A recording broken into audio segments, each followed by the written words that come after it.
Sherlock Holmes, The Rediscovered Railway Mysteries and Other Stories, by John Taylor. Read by Benedict Cumberbatch.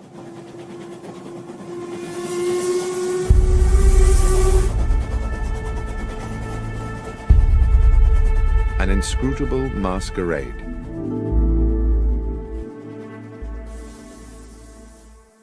In a drawer, in the bureau of an upstairs room of my current home, there is a locked cedar-wood box, which I inherited as a youth from my grandfather. This is, one might say, my box of secrets. When I was young, it contained the treasures of boyhood, a catapult, a lump of beeswax, the carapace of a crab. For many years since, it has been the repository of an archive, admittedly a ragged and disordered archive, a collection of notes and scribblings concerning some of the many cases of my lifelong friend, the consulting detective Sherlock Holmes, which, for one reason or another, I never took the trouble to write into proper reports. Having had recently a little time on my hands, I reopened this box of yellowing notebooks, and it seemed to me that several of the cases, given the ocean of time between those events and the present day, would now bear telling. And I begin by chronicling an adventure which I may have dismissed for several reasons, not because it lacked baffling and intriguing elements, on the contrary, but mostly, I think, because it was, for me personally, such a dizzying and distressing experience. It was a Wednesday evening in July, at the end of a day of strait-jacketing heat, and I sat next to the open window of our parlour at Baker Street, drinking in the air and hoping for the liberating ripple of a breeze. The newspaper on my lap reported the release from police custody of a known criminal, Tobias Organ, arrested some days previously for the murder of Max Zimmerman, a moneylender shot through the head in his small apartment in Wardour Street. In the end, there had been insufficient evidence to charge Organ with murder, even though the police clearly thought him culpable. Strangely enough, I had once met Organ myself. He had come to me as a patient suffering, as I recall, from a severe lesion to the lower back, which he maintained had been caused by a fall against a metal stanchion, but which I had little doubt was in fact a stab wound. My diagnosis was supported, I believe, by his barely veiled threat that I should under no circumstances make known his injury to anyone else. He had an unforgettable, menacing way with him, and I had felt immense relief when he left my surgery. I'd been looking forward to discussing the Organ case with Holmes, who would certainly have some views on the subject, but when he finally appeared for dinner he was irritable and uncommunicative, and from these symptoms I guessed him to be in the process of some taxing mental work. All the same, I had no wish to sit out the meal in silence. "Stifling weather to be out and about, Holmes," I said, peppering a slice of beef. "Indeed, Watson, and equally stifling to be in." He busied himself with cutting into a potato. After a while I said, "I've not seen you today. I presume you were somewhere on business." "Yes, Watson, I was." Another pause, the chink of cutlery. "Somewhere local?" "Somewhere very local, Watson. I'd expect you'd like to know where." "Well, I've no wish to be intrusive." "In the basement. I've been all day in the basement of our house, and since your desire not to be intrusive is clearly struggling against your overwhelming curiosity to know, I will tell you why I was there." And he paused and smiled, "in the full confidence that you will not breathe a word to a soul about it." "Why, Holmes, of course not, and on the understanding that if I do tell you, you will not be able to leave this house until my work is complete." "What?" I put down, almost dropped, my knife and fork. "You don't mean not leave at all?" "That's precisely what I mean. So it may be that you would prefer to forego my secret rather than consent to becoming a prisoner here for what might be several days." Hopelessly intrigued, I gave no thought to the discomfort of being shut indoors in this sultry heat, no thought to the boredom, not even any thought to the fact that I had appointments in my diary. "I'm prepared to abide by your request, Holmes." He stood up from the table, his meal unfinished, and went across to the hearth to retrieve his pipe and tobacco pouch. As he filled his pipe and lit it, he sank into his armchair. "I believe you have been preoccupied with the case of Tobias Organ, Watson." Yes, it has been on my mind. How? You twice left the newspaper open at that page. The moneylender Zimmerman, a legitimate businessman with a wife and young children, was murdered with an army rifle. The police have many reasons for believing Tobias Organ to be guilty of the crime, and one of these is that he owns an army rifle. Organ, of course, denies that his firearm is the murder weapon.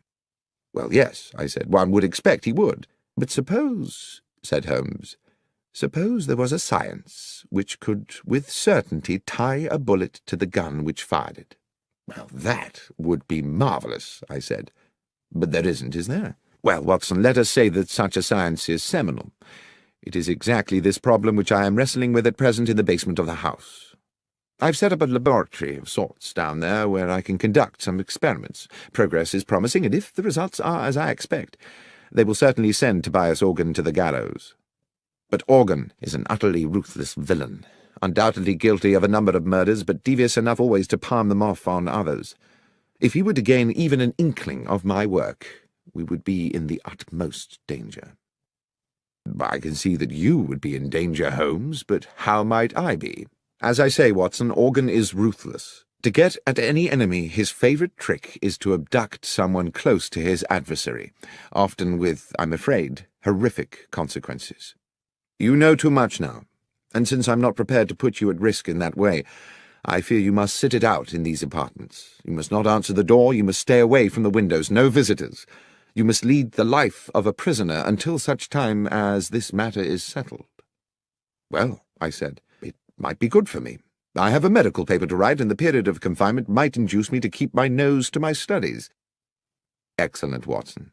I'm sure your sacrifice will not be in vain. I really did not see myself sacrificing very much at all. I spent the evening cancelling all appointments of the following week, and went to bed rather looking forward to a few days of fruitful incarceration. The morning found me in a hopeful mood in what appeared to be an empty house. Holmes, I presumed, had already descended to his basement laboratory. Our landlady, Mrs. Hudson, had left me a pleasant, cold breakfast, an indication that she herself had had to leave the house early. The day, while already warm and bright, had not yet begun to turn oppressive. The clock over the hearth ticked slowly as I settled down to my books, experiencing for the first time since my student years some of the quiet ecstasy of study. By midday, the room had become hot. My concentration meandered, and thirst plagued me. I wandered downstairs to Mrs. Hudson's apartment and found her still absent, so I proceeded down to the basement to ask Holmes whether he knew what arrangements had been made for lunch. The door to the basement was shut, and when I tried the handle, I found it to be locked. From within, I could hear the occasional crack of what sounded like a gun being fired, and the grind of metal on metal like ball bearings rolling round an iron bowl. "Holmes, are you there? Watson, what are you doing here?" "I'm in the process of an investigation." "Indeed?" "Yes, I'm trying to find out what's happening about luncheon." "You'll have to prepare something for yourself," he called back. "I'm afraid I've sent Mrs. Hudson away. I cannot risk the lives of innocent people. And Watson, be so good as to keep away from the basement. Confine yourself to our own rooms and to the kitchen. There's a good fellow." "Very well, Holmes, but—" "Yes?" "I really would very much like a newspaper." "I'm afraid you must do without. Neither of us can take the chance of leaving here until this business is complete. Now, please, let me get on." I trundled to the kitchen. I managed to find myself some bread and cheese, which I took back upstairs. Our rooms were now very hot, and since I was forbidden to sit near the window, I ate my luncheon over my books, dropping crumbs into the creases of Gray's Anatomy and beginning to feel restless. After lunch, I managed to force myself to a little more work, but by 3 o'clock had fallen asleep in the armchair. I woke to hear the sounds of evening traffic moving along Baker Street. I listened with something like envy to the busy hubbub of those who were free to come and go, who had families to return to, and simple feasts awaiting them at convivial tables. My lot seemed bleak by comparison. Holmes did not emerge from his infernal basement, and Mrs. Hudson did not appear with an evening meal. I cannot recall how the rest of the evening passed. The heat absorbed during the day by London's pavements now radiated back to thicken the evening air. The world outside, of which I had no news, became gradually silent, and I, hungry and disconsolate, went finally to bed. The next morning, after a makeshift breakfast, I got down to some work, and was well into the argument of the paper I was writing, when I began to realize that the room was again beginning to become airless and oven-like. Determined not to succumb to lethargy as I had the previous afternoon, I decided that despite Holmes's strict embargo on going near the window, I simply must have some air. As I raised the sash, I saw a cab approaching along Baker Street and stopping directly beneath the window. The passenger who stepped out was Nicholas Cartwright, an old university friend now writing for the Times. I hadn't seen him for a couple of months, and he seemed about to pay a surprise visit. Desperate as I was for company, I could not forget the promise I had made to Holmes to admit no visitors. The doorbell rang. My first idea was to wait for Cartwright to give up and go away, but there quickly came a second ring, and with it a call from the street through the now open window. "Watson!" A note of anxiety in his voice, suggesting that all was not well. Cartwright was a good friend. I did not see how I could linger there pretending to be deaf when he might be in need of my help. I dashed down the stairs and opened the front door. "Watson, so pleased to have found you." The statement immediately struck me as odd, as did Cartwright's whole demeanour, but mindful of the proximity of Holmes in his makeshift laboratory, I whispered, "Look, old chap, odd things are going on. Come up, as quietly as you can. I'll explain there." A sudden sharp crack issued from the depths of the house, and I hoped that, preoccupied as he was, Holmes would have no inkling of the presence of my visitor. As we entered the parlour and shut the door, Cartwright said, "Watson, I've been worried about you. I didn't even know if I'd find you here." "Worried?" "Yes. The story in the Gazette regarding yourself and Mr. Holmes. Did you know it was in the papers?"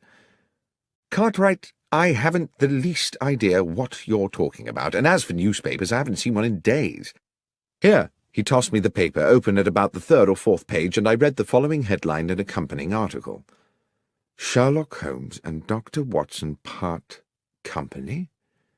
After several years of celebrated collaboration, the eminent consulting detective Mr. Sherlock Holmes and his medical companion Dr. John Watson have terminated their professional partnership and, it seems, simultaneously ended their personal friendship.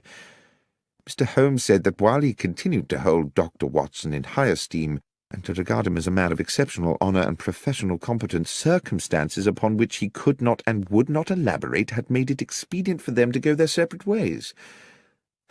There was no comment from Dr. Watson. I stood for a moment, holding the newspaper and averting my gaze from Cartwright. Who had written this? Did Holmes know about it? Was there some truth in it? Was Holmes's exile to the basement a way of keeping me at bay while he found alternative lodgings? "This is today's Gazette?" "Yes, Watson. I see you knew nothing about this." "Am I speaking to you as a friend, Cartwright, or as a journalist?" "Well, I suppose, unfortunately, as a friend, John. I say unfortunately because this is clearly a damned good story. But if you wish to talk to me off the record, so be it." "Off the record, then. I know nothing of this, and I don't know whether Holmes has had a hand in it. He's conducting some very secret business at present, and possibly it's connected to that. That's all I can tell you, I'm afraid." "One thing does baffle me," Cartwright said. "How did the Gazette get the story without us getting it too? Anyway, I won't make anything of this, John, until you give me the go-ahead. But I hope if there does turn out to be an exclusive—" "You'll be the one to get it," I said. "Thank you, Nicholas." I saw him down the stairs and closed the front door behind him, finding myself relieved that he had gone. I had no idea that I would be seeing him again soon under even more peculiar circumstances. But determined that now I must confront Holmes with this business, I knocked on the door of the basement. "Holmes?" A long silence. "Holmes? We must speak." "Not now, Watson." "Holmes, there's something I must discuss with you urgently. Something in the newspaper." There was a scuffling and the basement door opened. "Newspaper? How did you get a newspaper?" Cartwright called. He'd seen an article— Yes, Holmes interrupted. Yes, the article. I dare say you would appreciate an explanation. Give me half an hour. A little later we sat opposite one another in our sitting-room. The evening was still close and oppressive. "The newspaper article," said Holmes, "was an unfortunate necessity. I hope it has not caused you too much embarrassment, Watson, and when this business is finished, all will be rectified." "But why," I said, "report us as having quarrelled?" "Bear with me, Watson, I beg of you. As you know, I have tried to keep my work here secret, but how certain can one be of that? The police are involved in these matters and are aware of my experiments, and who knows whether some junior or even senior member of the force is not in league with that utterly ruthless villain. Now, having been alerted to that newspaper report, might it not be the case that Tobias Organ would assume that you were no longer in London? At any rate, he would certainly be likely to assume you were no longer sharing these premises with me." "You gave the story to the Gazette to protect me?" "Yes, Watson. That was my purpose." "I just wish that you'd consulted me first." "You were not supposed even to know about it, Watson. And if you had not had a visit from Cartwright, you would never have seen the article. It was unfortunate that he came when he did." "It was the article that brought him." "Yes, a miscalculation on my part. Now, it is late, work to do tomorrow, and I must insist on extracting from you another guarantee." "What's that, Holmes?" "That you will not, under any circumstances, interrupt my work again. It's all very delicate, and a disturbance at an inopportune moment could ruin everything. Is that clear? Not under any circumstance." That night I lay awake in the muggy heat, the bedclothes pulled back, and grieved for what I calculated to be the death of my reputation. At least I imagined that's how the world would see it, or at least that portion of the world that reads the London Gazette. Holmes and Watson have parted company, but there is no comment from Watson, only a nobly worded valediction from the great detective. Such bitter thoughts polluted my restless waking and tormented my subsequent dreams. And added to all this, there lay a sense that things were still not clear, that something crucial remained unspoken. I woke early, but exhausted. Without going near the window, I took in what I could of the wakening day. The street was quiet. I dressed slowly and descended to the kitchen to find something to eat. The rattles and sharp cracks of Holmes's experiments had already come to life below in the basement, and I wondered whether he had even bothered to go to bed. I was making a pot of tea when the doorbell sounded. The noises from the cellar did not pause, so I assumed that Holmes had not heard the bell.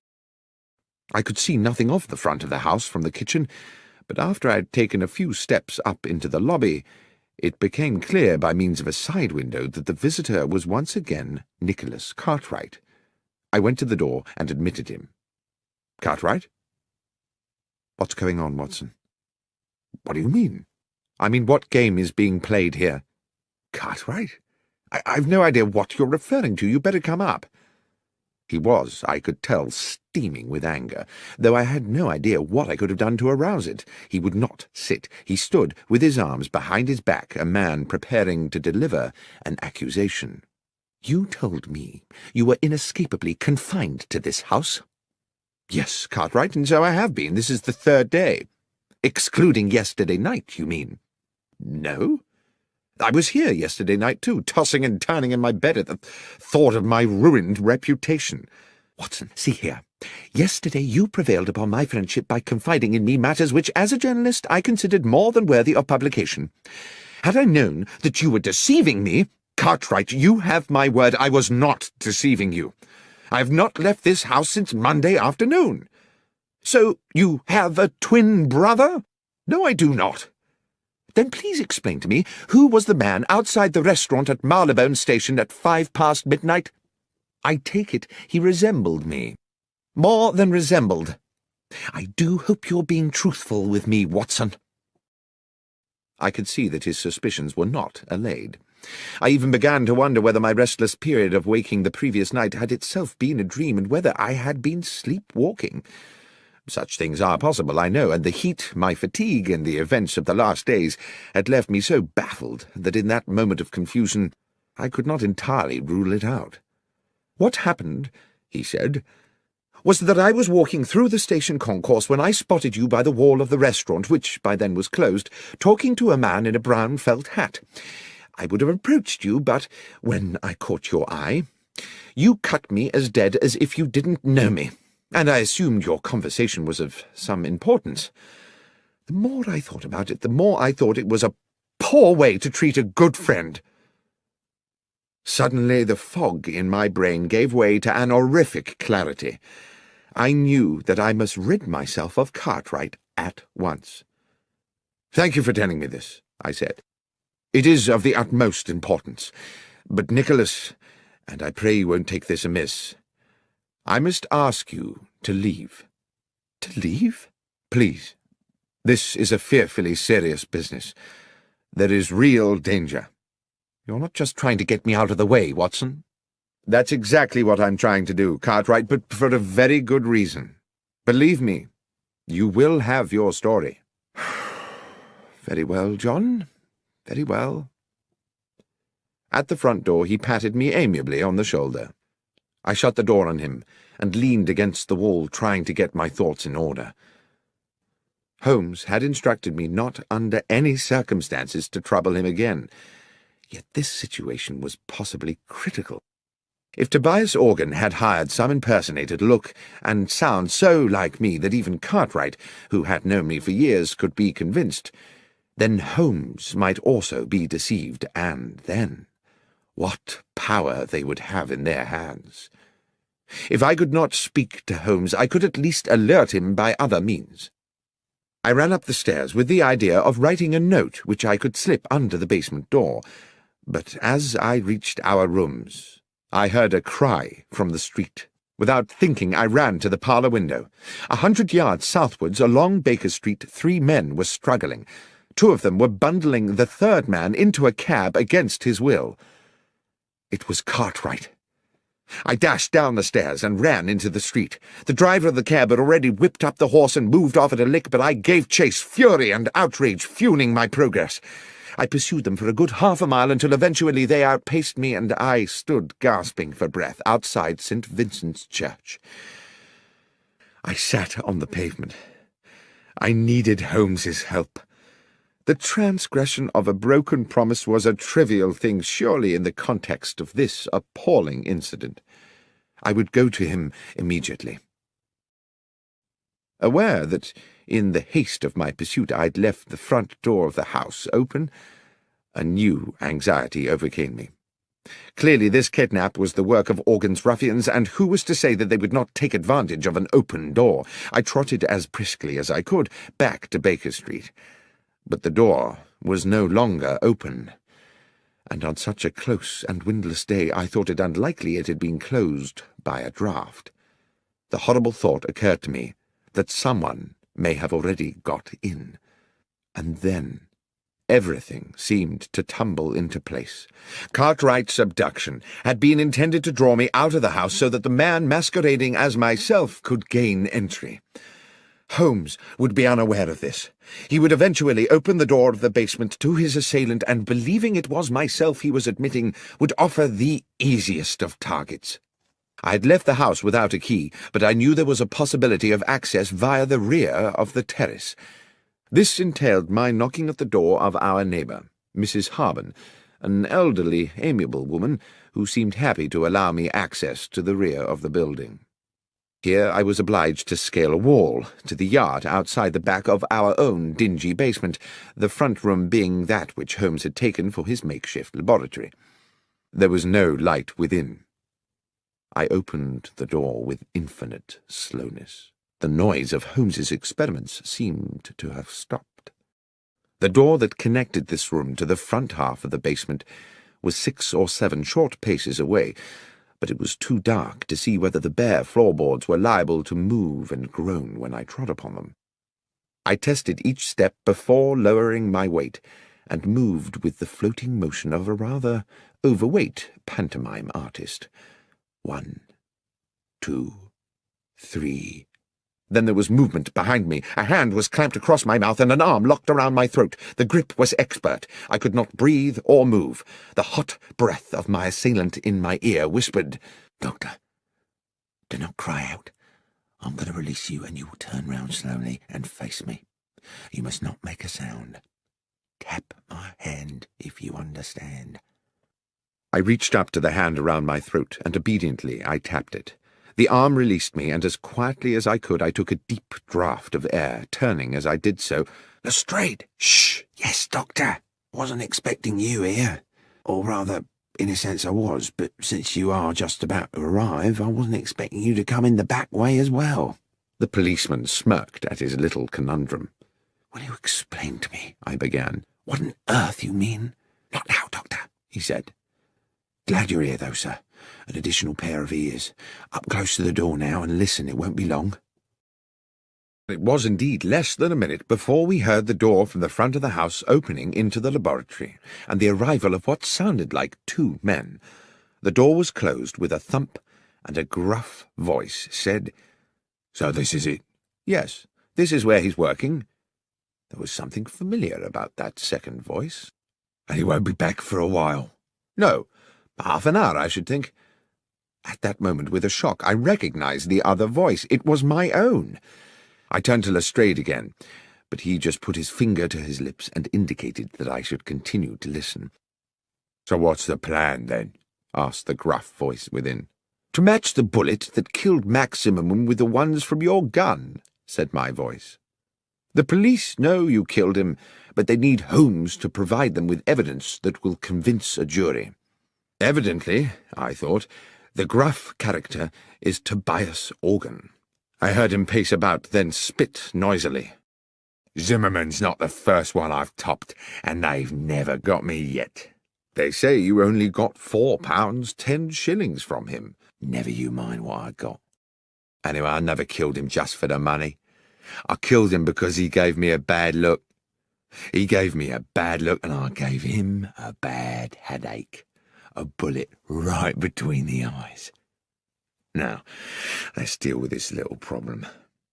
Suddenly there was a tumultuous crash, as if one of the walls had fallen in. "In we go, Doctor," said Lestrade. He pushed the door hard, and we rushed into the laboratory, where Organ had kicked Holmes's equipment flying in all directions, and where, to my amazement, I saw that he was now being attacked by myself. A perfect duplicate of me cracked him a right hook, then a left hook, and then felled him with a blow to the side of the head. Organ hit the floor like a sack of cabbages. Lestrade was on him in a flash, cuffing Organ's arms behind his back. Lestrade blew his whistle and then proceeded to arrest him. As I stood back to get a better look at my other self, the duplicate doctor put a hand to his own face, wrenched at his upper brow, and pulled and stretched until he had removed his entire face, revealing, beneath the peeling mask, the flaming eyes of Sherlock Holmes. The next moment Lestrade's officers came bursting through the basement door, and Tobias Organ was dragged away. The heat of the day had given way at last to a pleasant evening. Mrs. Hudson had returned to the house and provided Holmes and myself with an excellent evening meal.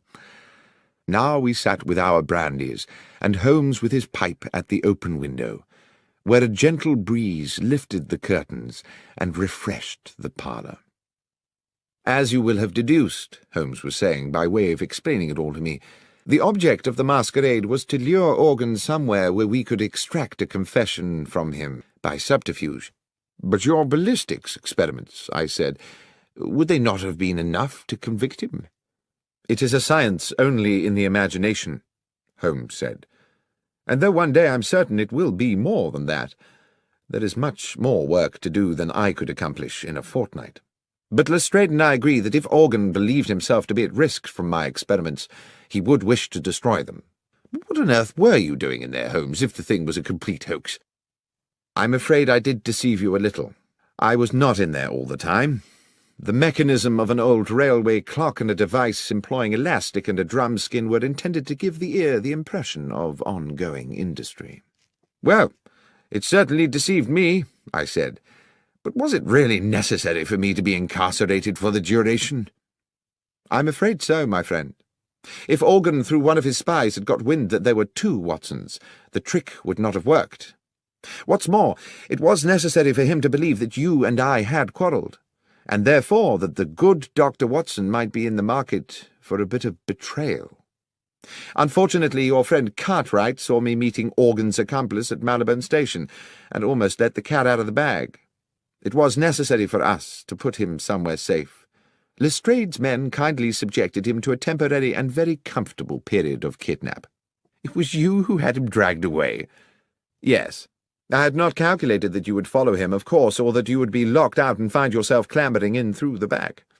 But it turned out well. You will make an additional witness for the prosecution." "Do you think they'll convict him?" "Oh, yes, Watson. His confession today was as clear as a bell. Tobias Organ will hang. As for you, my friend, I have given you a terrible time, and as a reward, I'm going to take you to the opera." "Tonight?" "Yes, tonight. Gilbert and Sullivan. The Mikado." "But, Holmes, my memory is you don't much like Gilbert and Sullivan." "No, Watson, but you do. And besides, I have to confess to having a soft spot for the Lord High Executioner."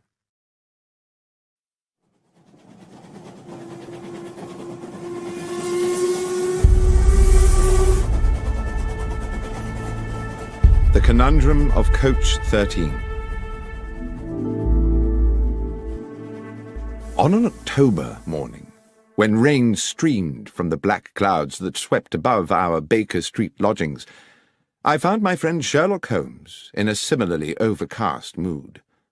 He had not had a case in weeks, not at least what he called a decent case, and he had been huffing and puffing about the house for 2 days. It was with some relief to both of us, therefore, that we heard the slowing approach of a cab in the street outside, and both moved eagerly to the window.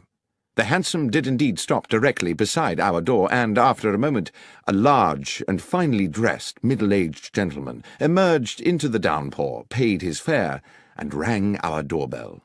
Holmes was smiling. Now, what could make a rich American so distressed, Watson, that he would come pell-mell here to us from Paddington? "An American?" I said, drawn irresistibly, as usual, into Holmes's tantalizing games. "Certainly, and I think a formidable character." "And do you wish to tell me how you deduce all that, Holmes?"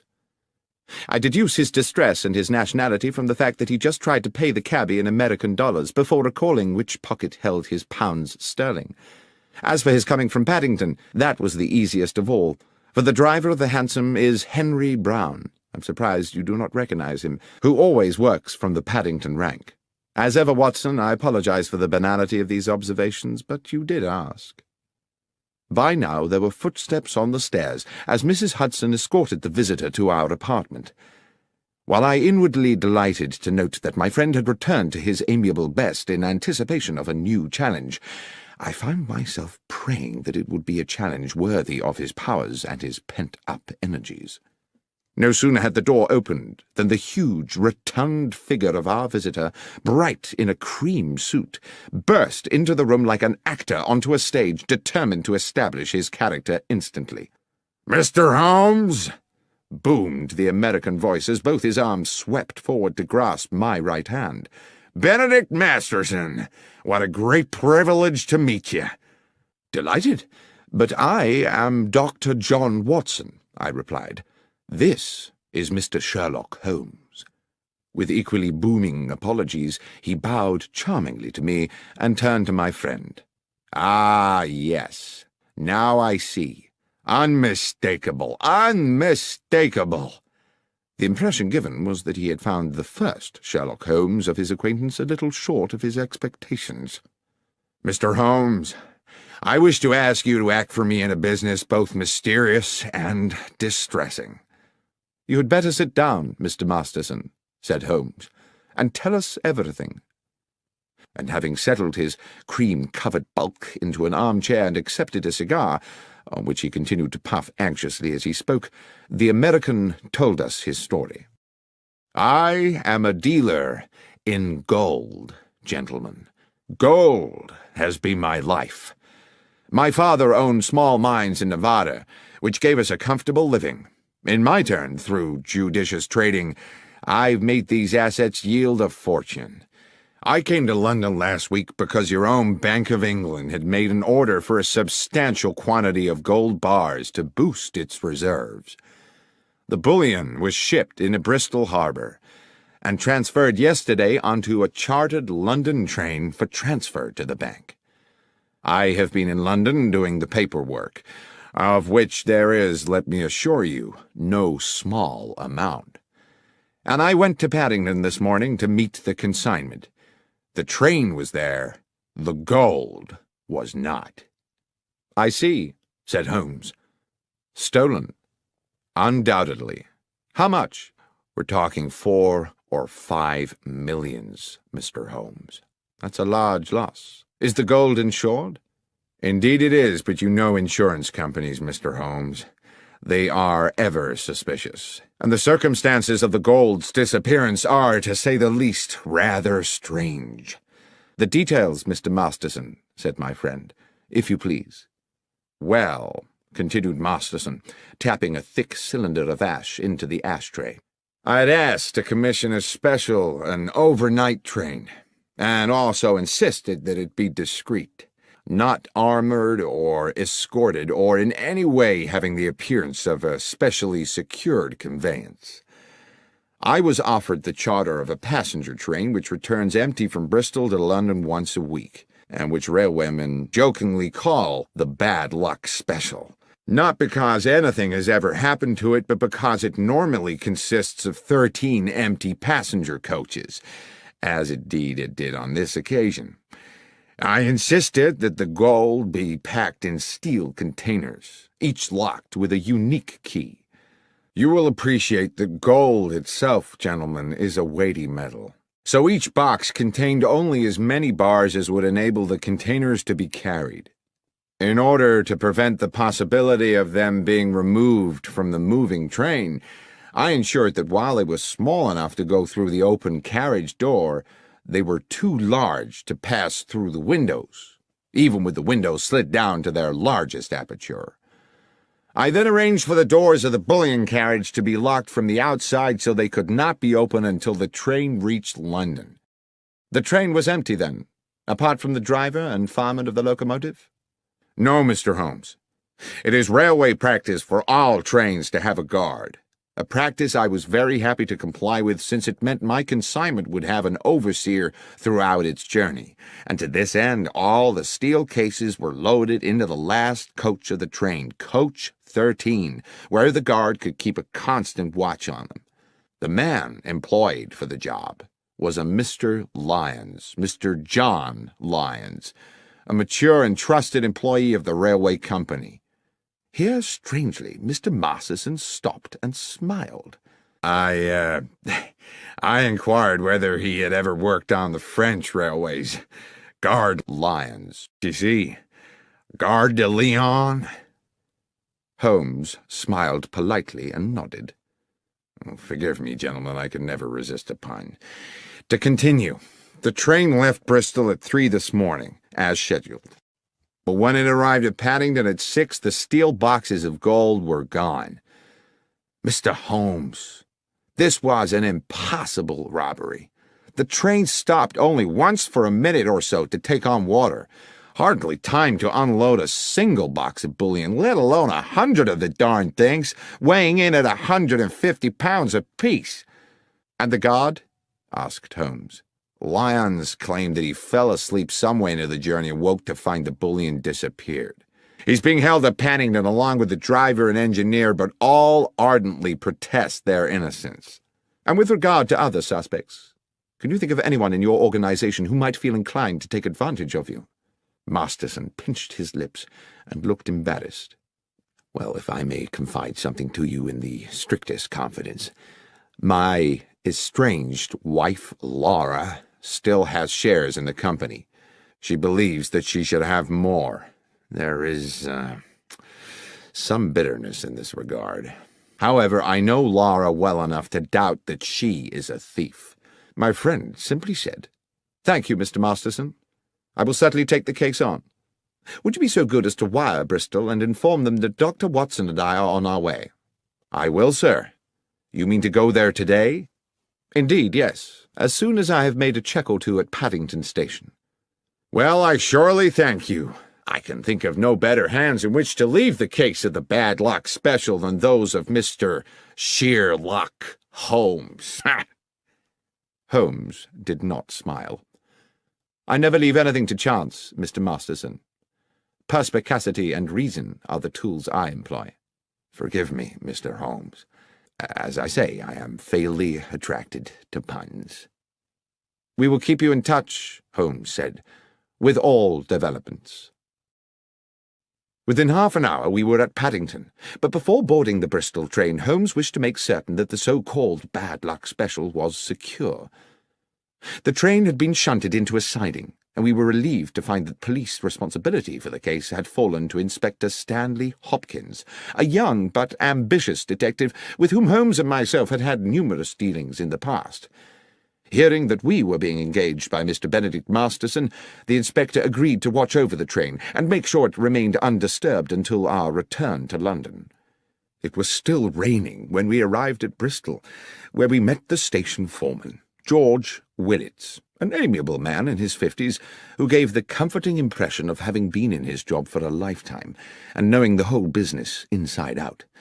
Willits had been on duty the previous night and took us directly to the goods platform from which the bullion train had left. Though he did his best to be of assistance, he looked painfully weary. "I apologise to you gents for my appearance," he said, "but I was on night shift last night seeing out the special. I was just about to go off when the message came from London about the theft, so I've not yet been home to bed." "We won't keep you long, Willits," Holmes said. "I understand you were here when the bullion boxes were being loaded." "I was, sir. I supervised them myself. Watched them being lifted into the guard's carriage at this very spot, before I sent the signal to bring in the rest of the train." "The guard's coach was not connected to the train while it was loaded." "That's right, sir. The rest of the train was shunted out of the siding and coupled up just before she was due to leave." "And who brought her in?" "Tommy Marriott, the engineer, and his fireman, Pat McGlinchey." "Old hands?" "Not quite so much a fixture as myself, Mr. Holmes, but they've been around the best part of 10 years. They're sound men." "Good. Now, if you'll bear with me a little longer, Willits, I'd like to ask you a little more about the gold itself. How many men were involved in loading the carriage?" "Well, sir, it was quite some operation. It took 4 men to load each box, 2 inside the carriage, 2 outside. Damn heavy things, if you'll excuse me, sir. Over 100 weight apiece, and damn awkward squeezing them through them narrow doors. It was a hell of a job." "And how long would you say the whole business took?" "It was about midnight when they started, and about 2:15 by the time they finished, so almost 80 minutes. "And after it was loaded, was there any delay before departure?" "No, sir. The rest of the train, as I say, was reversed in from the siding. John Lyons, the guard, got aboard, and the door of the guard's coach was locked from without, sir, as per our instructions." "One final question, Willits, if I may. I'm informed the train stopped en route." "Yes, sir. She was scheduled to hold up for a minute or so at Swindon to take on water." "It stopped for no longer than that, and at no other time?" "No, sir. The signalman would know for sure if she'd been held over for more than a minute, and that's already been checked." Holmes seemed to pause for a moment while he considered all this information, and then he said, "Willits, I am most grateful for your detailed and, I have no doubt, accurate recollections. Now, if you will excuse us, Dr. Watson and I will take the next train back to London and leave you to go home and get some sleep." Inspector Hopkins was at Paddington when we arrived, and Holmes immediately requested that he arrange for us to speak to the railwayman who had commandeered the bad luck special on the previous night, Marriott and McGlinchey, the engineer and fireman, and the guard, Lyons. In a dark office of the railwayman's quarters, on one of the grimmer outer platforms of Paddington Station, The three men sat disconsolately on rickety wooden chairs. It occurred to me that they had by now been detained in this dismal place for several hours, and when Holmes and I were introduced to Lyons, he barely had the energy to nod to us. But he did speak, his words almost drowned in the muffler which half covered his mouth. "I dare say you think me a thief, Mr. Holmes, from what you'll have heard. I'm not, sir, but what I have done is derelict my duty, so maybe I deserve what's coming." "I want to assure you, Mr. Lyons," Holmes said, "that my intention here is to uncover the truth, and uncover it I will. If you are, as you say, innocent of any crime, you have nothing to fear from the law. But tell me how you think you failed in your duty." "Well, I were meant to keep me eye on the shipment, sir, weren't I? But I fell asleep. It's not something I make a habit of, but this time I did." "And woke to find the bullion gone?" "A nightmare, sir. I suppose I should have stopped the train with a pull cord, but I was in a bit of a daze." "How long do you think you slept?" "I've thought about that, sir. I remember us passing through the White Horse Valley just before Swindon, and when I woke up, we were about 10 miles out of it and past the Lumsey Water Tower." Holmes looked towards the fireman McGlinchey, a plump man with rich black curls. "When you stopped to fill the tank, did you notice anything odd?" "No, sir. It was a dark night, and there were no lights there save the fire from the boiler. You couldn't see 20 feet beyond the train." Holmes turned back to Lyons. "I would like you to describe to me the events of yesterday evening." "Well, sir, I wasn't due to start my shift until 1 in the morning, so round about 12 I had a brown ale in the railwayman's canteen and collected some sandwiches and a can of tea for the journey." "Just tea and sandwiches?" "Yes, sir, and a piece of seed cake, if that's not too much detail." "There is no such thing as too much detail. Please continue with your story." "Well, at about 1:30 I made my way over to the goods platform. They just finished loading the bullion into the end carriage, and the other part of the train had been brought in and coupled up. A gentleman in a suit gave us final instructions. To the engineer and fireman Tommy and Pat here, he said the train was cleared to London, with just the one brief water stop, which was under no circumstances to take more than 3 minutes, and if there should be an emergency, they weren't to leave the cab. At that point, they locked me in with the gold, and at exactly 2 a.m. we were on our way. About a half hour after, I had me sandwiches and a few swigs of tea. It were a clear night, and I sat by one of the windows and watched the stars, contented with everything, sir. That's when I must have dozed, and, well, what happened after that, you know." "Thank you, Lyons," said Holmes. Then he turned to young Inspector Hopkins with a new fierce gleam in his eye. "If we may, Hopkins, I should now like to inspect the train." We made our way along the track to the engine sheds, and after checking the locomotive, searched through each of the 13 coaches, whose number I carefully counted myself, until we arrived at the last, the guard's coach, in which the gold had been transported. "Now I have been assured," Holmes said to Hopkins, "that the doors of this coach were locked from the outside for the duration of the journey." "Yes, Mr. Holmes." "Yet it was possible to move along the train through the coaches via the connecting doors?" "Yes." "And what of the other coaches?" "I checked them. Their outer doors were all locked too, but it would have been impossible anyway for the thieves to have moved the containers along the train to jettison them from another carriage. The boxes of gold were too big to pass through the connecting doors. All that had been carefully calculated." "But is it quite certain," I ventured, "that the boxes could not have been opened and the gold removed bar by bar?" "Quite certain," said Hopkins.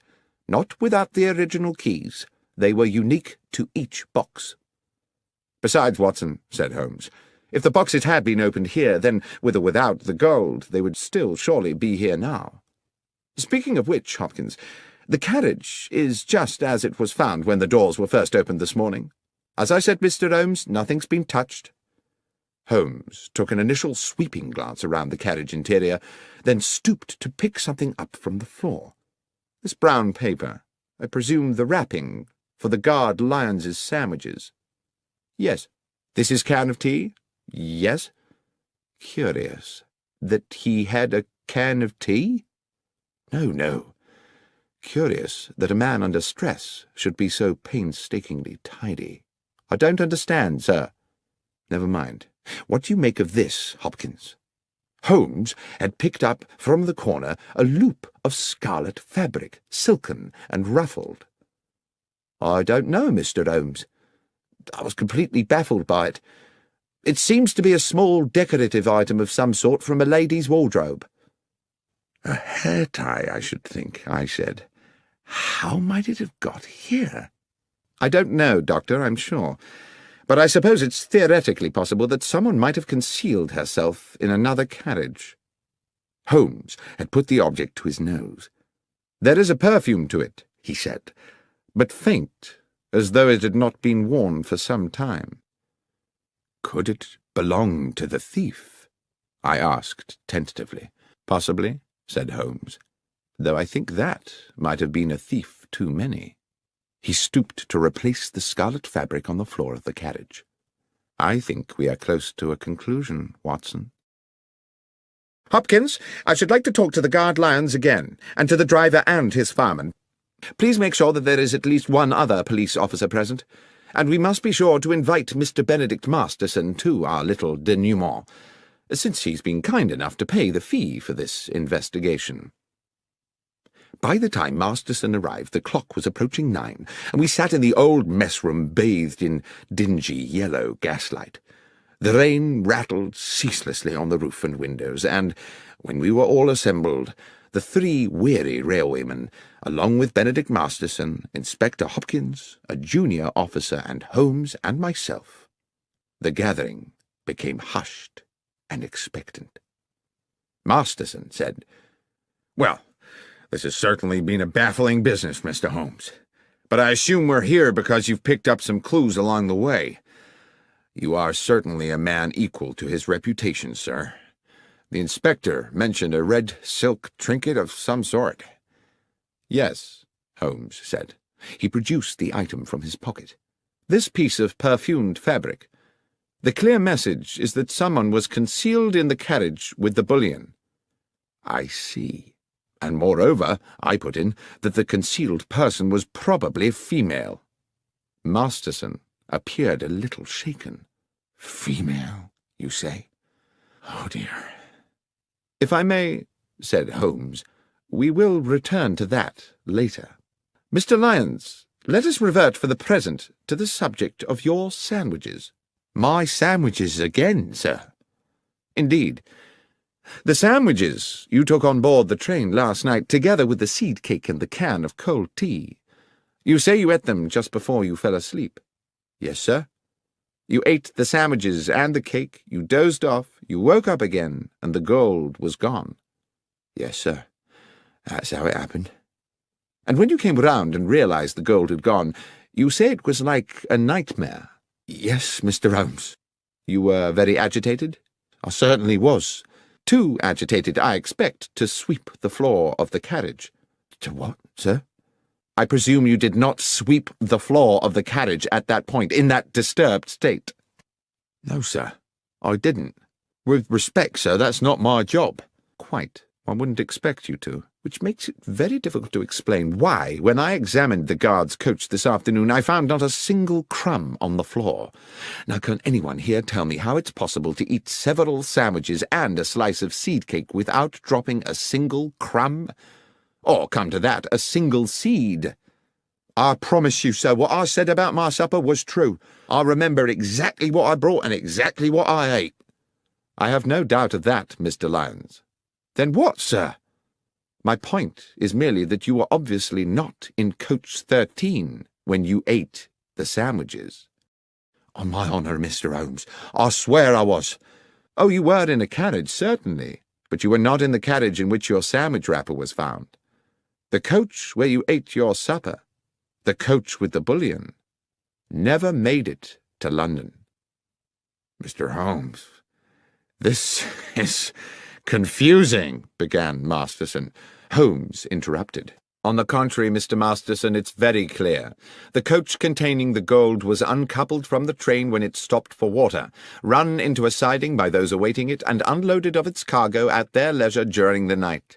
It was a perfectly dark night. There was no moon, so the railwaymen, as Mr. McGlinchey here has recently confirmed, could, from the water pump, see nothing of what was going on at the back of the train. "But, Mr. Holmes," said Inspector Hopkins, "the bad luck special has 13 coaches. Everyone knows that. And you will no doubt yourself have noted that we passed through exactly 13 coaches in our inspection of the train this afternoon." "Oh, it has 13 coaches now, of course, Inspector," Holmes said.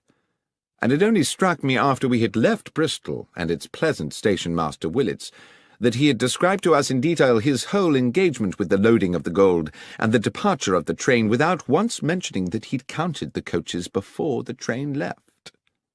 The fact is, he didn't count them. He didn't think he needed to. The bad luck special had always consisted of 13 coaches. He wasn't to know that your accomplices at Bristol had added an additional coach to the train before it was attached to the coach carrying the boxes. A coach with its seats stripped out to make it practically identical to the bullion car. On that one night, the bad luck special had not 13, but 14 carriages.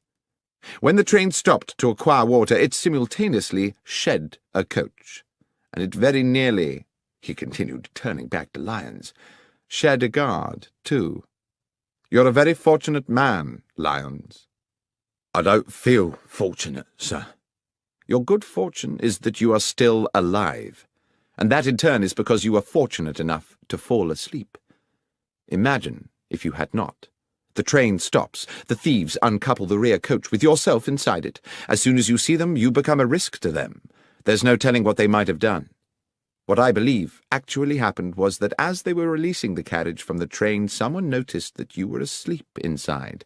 They took the opportunity to move you into the next coach, along with your tea can and sandwich wrappings. You may be thankful you did not wake at that moment." Masterson wore an expression of amazement. "I am full of admiration, Mr. Holmes. But at the same time, I feel somewhat desolated. This clearly means that someone in my organization has betrayed me." "Which brings me back to the ring of scarlet silk discovered in the carriage, certainly an intriguing adornment to the problem," said Holmes. "It could indeed signify the presence of a woman." "But there is the mystery," I said, "of how she got there, or what she might have done." "I think, however," said Holmes, "that is a mystery with a simple solution." At this point Masterson appeared rather tragically stricken. "You're thinking—" "Yes," said Holmes. "You're thinking that my estranged wife, Laura— Dear God, that foolish woman—" "Oh, come along, Mr. Masterson. You know full well your wife had nothing to do with it. There was no one aboard the train save the 3 men here, driver, engineer, and guard, and none of them had anything to do with the robbery." The 3 railwaymen looked at one another as though they had suddenly had revealed to them their entitlement to a joint fortune.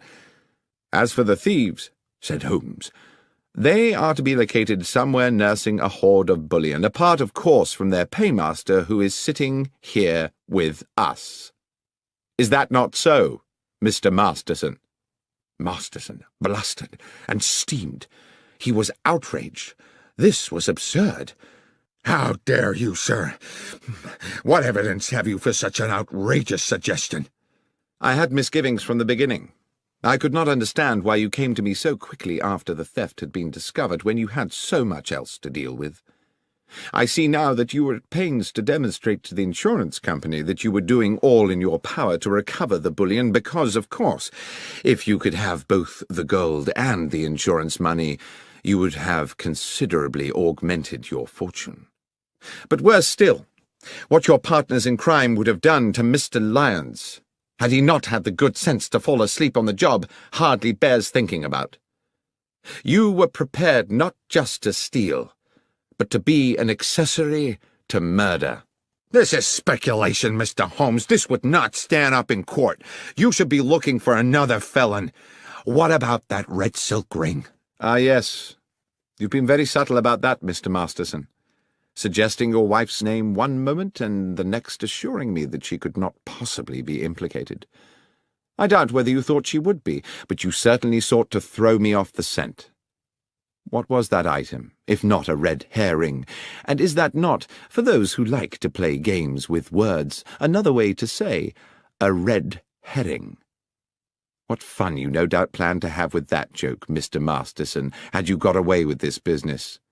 Now it seems the joke is on you.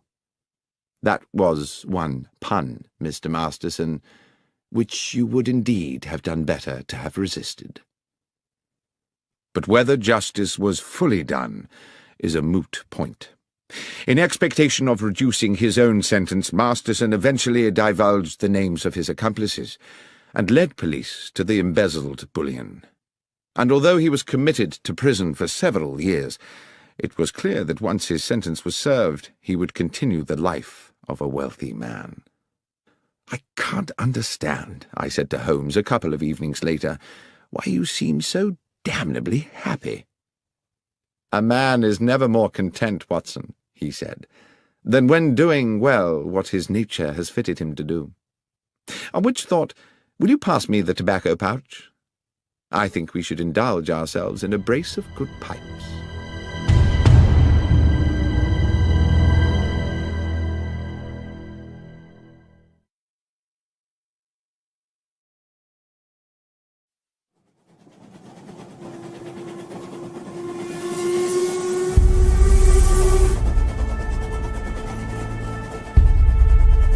The Trinity Vicarage Larceny.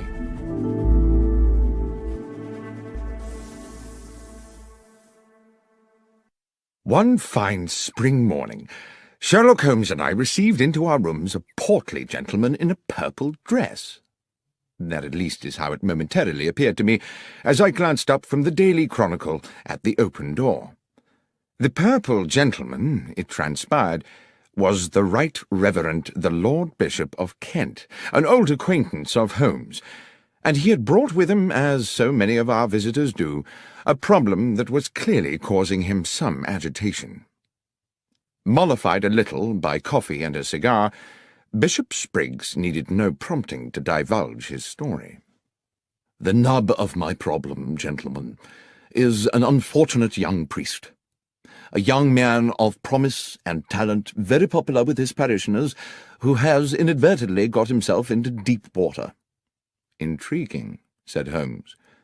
"You may recall," the clergyman continued, "that Trinity Church in the Kent village of Hatchingham was last year in the news because of an exceptional discovery." "Of course," I said. "A silver chalice of considerable worth was discovered in the crypt." "Yes, Dr. Watson. A magnificent medieval relic, the so-called Hatchingham Grail, weighing some 22 pounds. With my approval it was sold to the British Museum, with the idea that a good portion of the proceeds would go towards restoring Hatchingham Church. The Reverend Kingsley, pending the beginning of the building work, had locked the money up in the church crypt. It was stolen yesterday. Holmes, you can imagine what an outcry there'd be if this found its way into the papers. It would be bad for Kingsley and the Hatchingham parish, and goodness alone knows what it would do for the reputation of the church. At any cost, the money must be recovered and the thief put away. And I mean any cost, Holmes." "Let us not concern ourselves with fees just yet," Holmes said. "Are there any clues at all as to who might be responsible for this theft?" "I'm not sure about clues," replied the clergyman. "Kingsley did make some sort of an attempt to discover the identity of the villain by chasing him over the fields after the theft, but I'm afraid he didn't get very far." "I think we had better meet the young reverend," said Holmes, "as soon as is practical. Watson, would you be at liberty to accompany me to Hatchingham for a few days?" "I'm utterly indebted to you both," said the bishop. "I dare say while you're in Hatchingham we could put you up at the Trinity Church Rectory. Or there's the Jolly Bulldog, if you'd prefer an inn." "Ah," said Holmes, "the Jolly Bulldog. Now that sounds like just my kind of animal." We journeyed to Hatchingham the next morning and established ourselves at the cosy but crumbling hostelry that was the Jolly Bulldog. Our landlord was a bluff man called Starkey, taller by inches than Holmes, and compelled to stoop to avoid the beams of his own ceiling as he lumbered about in heavy boots serving his customers. He grudgingly provided us with a late snack of bread and some rather tough cold meats, complaining that if everyone chose to be fed at 2:30 in the afternoon, they would have to invent a new word for the meal taken between luncheon and dinner. "Leftovers?" said Holmes to me impishly, and at a level which I am sure Starkey was meant to overhear. "Might be that word?" The publican growled ominously as he left us, and I leaned over to Holmes and whispered, "There is surely an example of how a little power may go to the head of a man and make him too big for his boots." "I was thinking rather," said Holmes, "from the way he clumps about this place, that his boots are rather too big for him." I saw the two gentlemen on a nearby table smile at this remark. "I shouldn't take a lot of notice of Starkey," said one of them amiably. "He's just as tiresome with all the customers." The gentleman introduced himself as John Hapton, and his companion as Matthew Winslow. Although neither Holmes nor myself disclosed the details of our mission to Hatchingham, it seems they knew we were expected, and it turned out that both gentlemen were members of the parish committee, and were fully apprised of the theft, though they were quick to assert that it was not yet public knowledge. "I hope you will be successful," said Hapton, "in bringing this thief to book. We are fond of our vicar, and he has been a deeply troubled young man since it happened." The Reverend Kingsley's house was accessed from Hatchingham Lane by a short stone path. A few steps beyond the vicarage stood the church, with, on the west side, a moderate-sized graveyard. On the other side, with its own access to the lane and shaded by a handful of fruit trees, stood Cherry Cottage, which we would later discover to be the residence of the verger and his wife. The Reverend Kingsley was a man in his early 30s, small in stature but of good looks, his clerical dress the quintessence of neatness.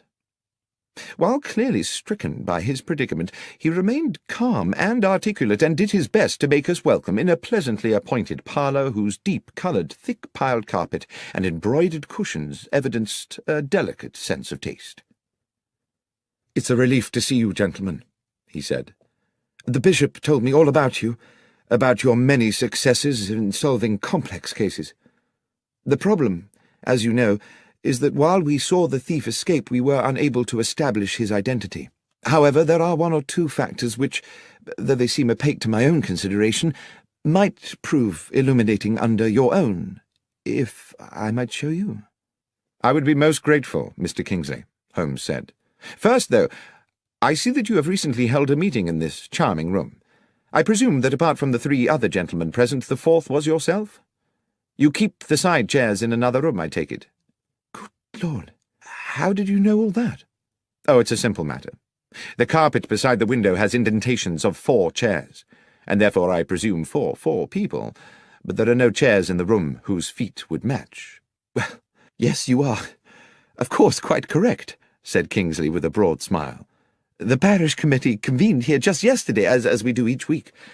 Yesterday was the day I broke the news that the Grail money had been stolen, and I hope that that news will remain privy to the committee members until such time as the thief is caught, but—" The vicar paused, and Holmes said, "Please, go on, Mr. Kingsley." "But," continued the young clergyman, "the gentlemen on the parish committee are the same 3 who sat here 2 weeks ago, when I revealed that the money for the Grail was in the crypt of the church. Only they and I knew of the fact, you see, so I can no longer be as confident as before that they are all honest men, which is a most unfortunate thing." "It was all in cash, I presume," Holmes said. "Yes, Mr. Holmes. I kept cash so that I could employ local men to restore the church and pay them by the day. I have little time to run to the bank and make a withdrawal every time a man finishes plastering a wall." "The money was under lock and key?" "Yes. There is a safe in the crypt where the church's small treasures have always been secreted." "And the crypt itself is locked?" "Yes. It can be entered either from within the church or by a door leading from the churchyard, and both those doors are locked at night. Mr. Holmes, I do hope you can help me with this. I don't know how my flock will ever forgive me if that money is not returned."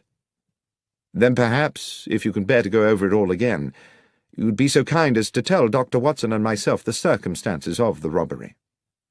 "Yes, of course.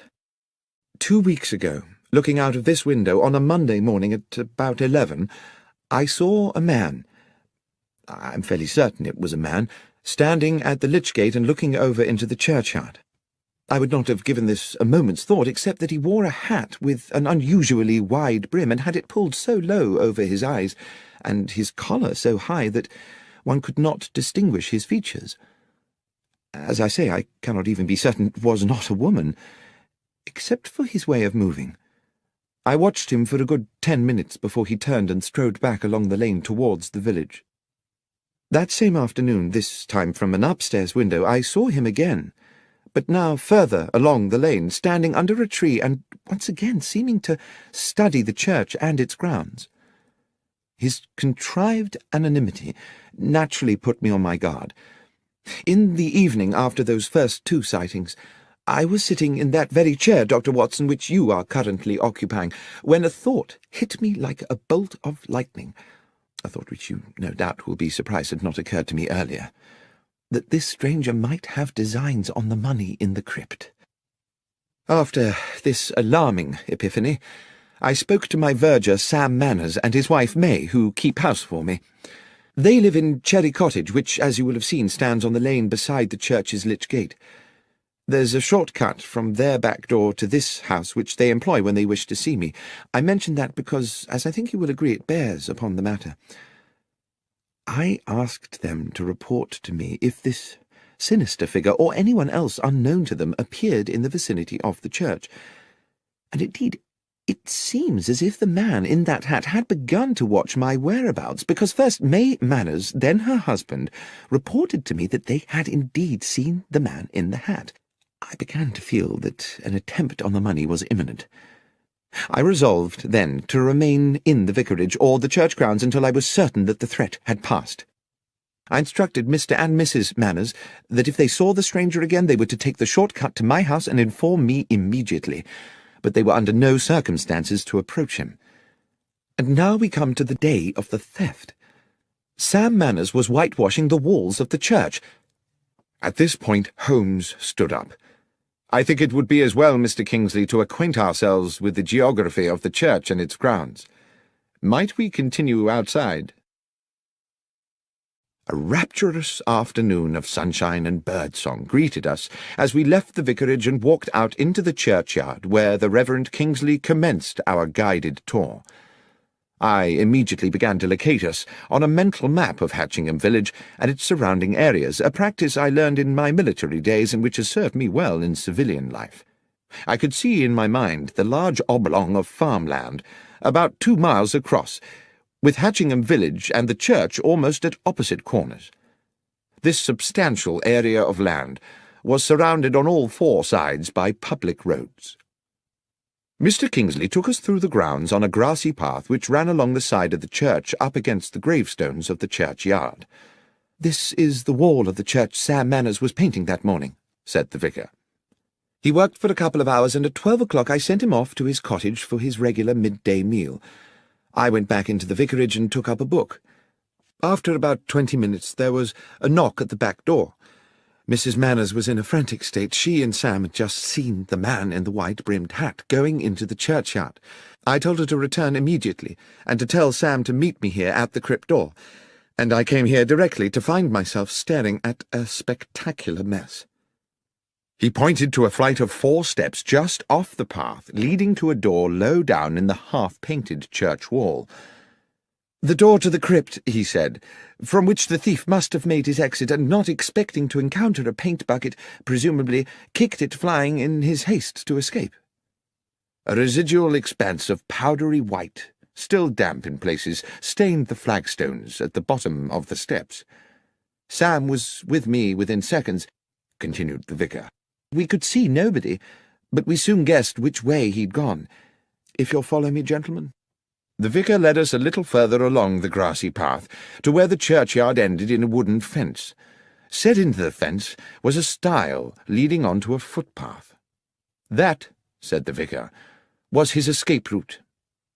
Beyond the stile, the ragged footpath traversed the meadow through weeds and rough grasses, stretching away into the distance. Along this narrow track could be seen intermittent blobs of white. "And I suppose the presumption would be," said Holmes, "that the trail of white paint marks are the fleeing man's footsteps." "Yes, exactly. Obviously our man escaped across the field to Harding Lane, Mr. Holmes." My companion nodded. He stopped at the stile. "There are 2 white handprints here," he said. "A right hand and a left hand. The fellow was in some haste, as indeed one would expect." Holmes crossed the stile athletically and walked a little way into the field. Bending down, he examined one of the white marks, then plucked up a handful of grass and returned to us. "Thank you, Mr. Kingsley. I think I've seen all I need to here. Is there anything else you think might help us?" "Yes," said the vicar enthusiastically. "Back at the house." Holmes requested that Sam Manners and his wife join us in the vicarage, and a little afterwards in Mr. Kingsley's kitchen. Mrs. Manners set herself to the task of making us all tea, while Holmes paced the stone floor slowly. I sat at the kitchen table with the vicar and Sam Manners, a ruddy man in his early 40s, whom Holmes was now addressing. "So, Mr. Manners, you are the only person to have caught a glimpse of the man in the hat on the day of the robbery?" "I believe so, sir. I was at the window taking my lunch. I saw this feller in the big hat looking up and down the lane a few times as if to check all was clear, then enter the churchyard. Straight away I said to Mrs. Manners to go by the back door and tell the vicar." "And you yourself waited in the cottage until Mrs. Manners returned?" "I did, sir." "For how long?" "Not more than 2 minutes. She told me the vicar wanted me to meet him out by the church. I dashed right out." "And found the Reverend Kingsley waiting for you?" "Yes, sir, and the door to the crypt wide open, whitewash everywhere." "The crypt door had been locked before you went to lunch?" "Oh, yes, Mr. Holmes, it always was." "And that was when you noticed the trail of paint?" "Exactly, sir, and set off to follow it. You must have only been a short way behind the thief." "Must have been, sir, but he moved like the wind. We was across that meadow in less than 5 minutes. It's a good 4 furlongs, and never caught up to him. But what we found at the opposite side clinched it." Here Mr. Kingsley interrupted. "Sam means this," he said, and produced from a drawer a wide-brimmed black velvet hat, inexpensively made, and in shape rather resembling the sort of thing one sees worn by picadors in pictures of bullfights. Holmes took the hat and turned it around in his hands. "It was me found it, sir," said Manners. "I was running a bit ahead of the Reverend, hoping to catch up with our thief, and as soon as I was over the stile I saw it in the grass by the road, just where I suppose it had fallen from his head." "Well," said Holmes, "while I cannot see yet how that will help us, with your permission I shall take it away with me." "Of course," said the vicar. "We'll leave you then, but by way of that path across the fields. I'd rather like to follow the route taken by our escaping felon." And so it was that we made our farewells and set out from the churchyard across the wide meadow towards Harding Lane. Although it had been a week since the church thief had fled, there remained a clear trail of white footprints across the entire width of the field. The path ended at another stile, which gave onto the shaded narrowness of Harding Lane. We calculated that to return to Hatchingham village we could go in either direction around the perimeter of the meadow. We took the route west along the Pincham Road rather than going east and back via the church. As we walked, my companion looked repeatedly this way and that, into the fields at the roadside, the patches of scrubland, and the bushes and trees. "If you note anything, you must let me know, Watson." And I agreed that I would. But the fields lay bright and innocent in the late afternoon air, and the trees were populated only by birds jubilantly enjoying the sunshine. Then, as we crossed a bridge over a gurgling stream, Holmes stopped halfway. "There's something there. Do you see?" He pointed to the bank of the stream, above which a hawthorn overhung the rushing water. "Something in that bush. A pair of somethings, unless I'm mistaken." We clambered over the balustrade of the little bridge and dropped onto the bankside. The hawthorn was thick, and even at close quarters my eyes were at pains to penetrate into its depths. Holmes, using a fallen branch the thickness of his arm, smashed his way into the bush. His soft cry of triumph told me he had found something, and he reached in and retrieved in one hand a large pair of leather boots. "What do you think, Watson? Is this or is this not the footwear of our thief?" "They're certainly large, those of a very big man, I should say, and there are white marks on the soles. Should we see how they fit those prints on the church meadow?" "I think we can assume that much, Watson. But what would induce the villain to jettison his boots here?" "Perhaps," I said, "he thought he was still being chased, and knew that if he were caught wearing them he would be recognized straight away." "Equally suspicious if he'd been found with no boots at all," said Holmes, "though I suppose he may have carried a spare pair of shoes with him. Watson, it is fairly clear to me the thief is a local man. Why, unless he feared to be recognized, would he indulge in such an elaborate disguise? Let us go back to the Jolly Bulldog. That, after all, is where the locals like to congregate." In fact, on our return to the inn, we found John Hapton and Matthew Winslow, the parish committee men we had met earlier, having returned to, or perhaps never having left, the same table. As we sat down, Holmes placed beside him on the floorboards the pair of boots we had found in the hedgerow, causing the two gentlemen to look at them inquisitively. When Starkey, the landlord, arrived to serve us, the first thing he said was, "Your boots, gentlemen?" "Not ours," said Holmes. "We found them in a bush in Harding Lane." "Strange what some folks'll throw away," said the publican. "They looks in prime order to me." "Hardly been worn," Holmes replied, and then he asked, "Would these boots fit you, Mr. Starkey?" And seeing our companions on the nearby table watching, he added, "Or either of you, gentlemen?" "Not me, sir," Starkey replied, rather more amiably than I had expected. "I know my boots look weighty, but my feet ain't so big as you might think.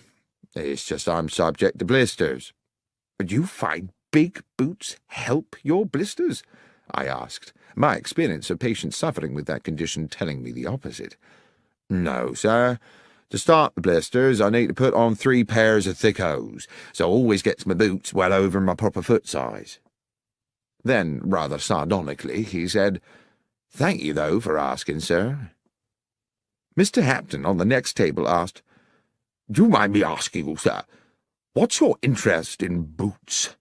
Holmes said, "It's an investigation we are conducting in which boots have, well, some scientific significance." Then to me he whispered as our neighbour turned away with a disbelieving grimace, "It's as I thought, Watson. We have our culprit." "Starkey? No, not Starkey. One of these—" and I indicated with my thumb the 2 men from the parish committee. "No, Watson." "Who, then?" "These boots, Watson, do you observe nothing untoward about them?" "No, not at all. They're practically new. They're of a large size. Apart from that, they are undistinguished." "On the contrary, my friend, I would say they were distinguished by a lack of paint." "I beg your pardon?"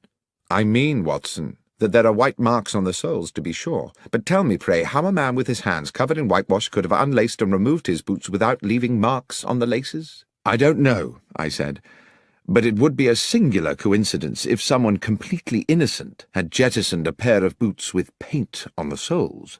"There is no coincidence," Holmes said. "These boots were undoubtedly left here by the thief, but not in the way we were intended to believe." "Are you suggesting that you know who the thief is?" "The thief, Watson, is the Reverend Kingsley himself." "But how could it be, Holmes? There was no time for him to escape across that meadow and return to the vicarage in time to meet Sam Manners outside the church. How can a man chase himself across a meadow?" "As you know, Watson, we are due to meet the bishop this evening at Trinity Vicarage, so let us finish our meal. I will explain everything there." We had promised the bishop an interim meeting at the vicarage to advise him of our progress in the case, which no doubt the clergyman expected to be only moderate this soon after our previous meeting. But we had hardly settled to our sherry in Mr. Kingsley's comfortable parlour than Holmes declared dramatically, "You will no doubt be delighted to know, gentlemen, that Dr. Watson and I have solved the case." I did not think it my business to confess that after my previous conversation with Holmes I was as much in the dark as anyone, but I sat quietly sipping my sherry while I watched my friend open the bag we had brought from the inn and remove the 2 large white-stained boots we had found beside the stream. The bishop's eyes widened. I have to say he looked incredulous. Mr. Kingsley, too, wore a sceptical smirk and raised his eyebrows. "Please tell us, Mr. Holmes, what you think you have found?"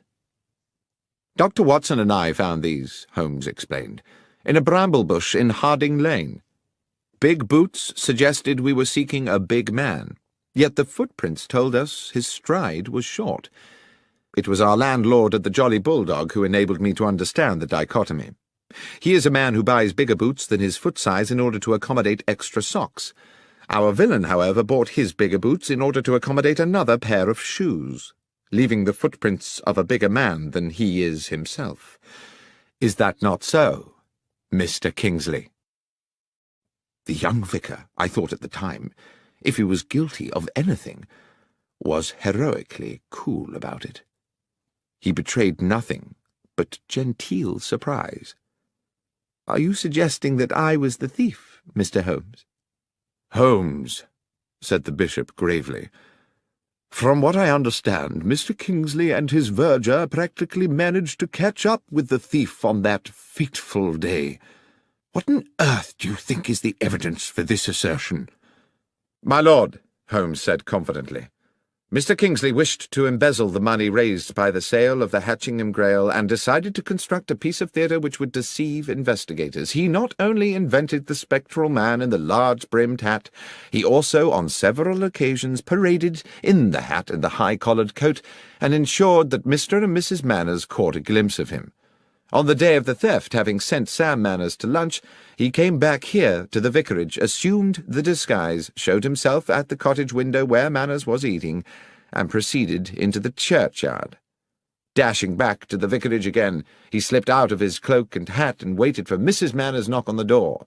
He told Mrs. Manners to summon her husband and rendezvoused with him outside the crypt door." "And then what?"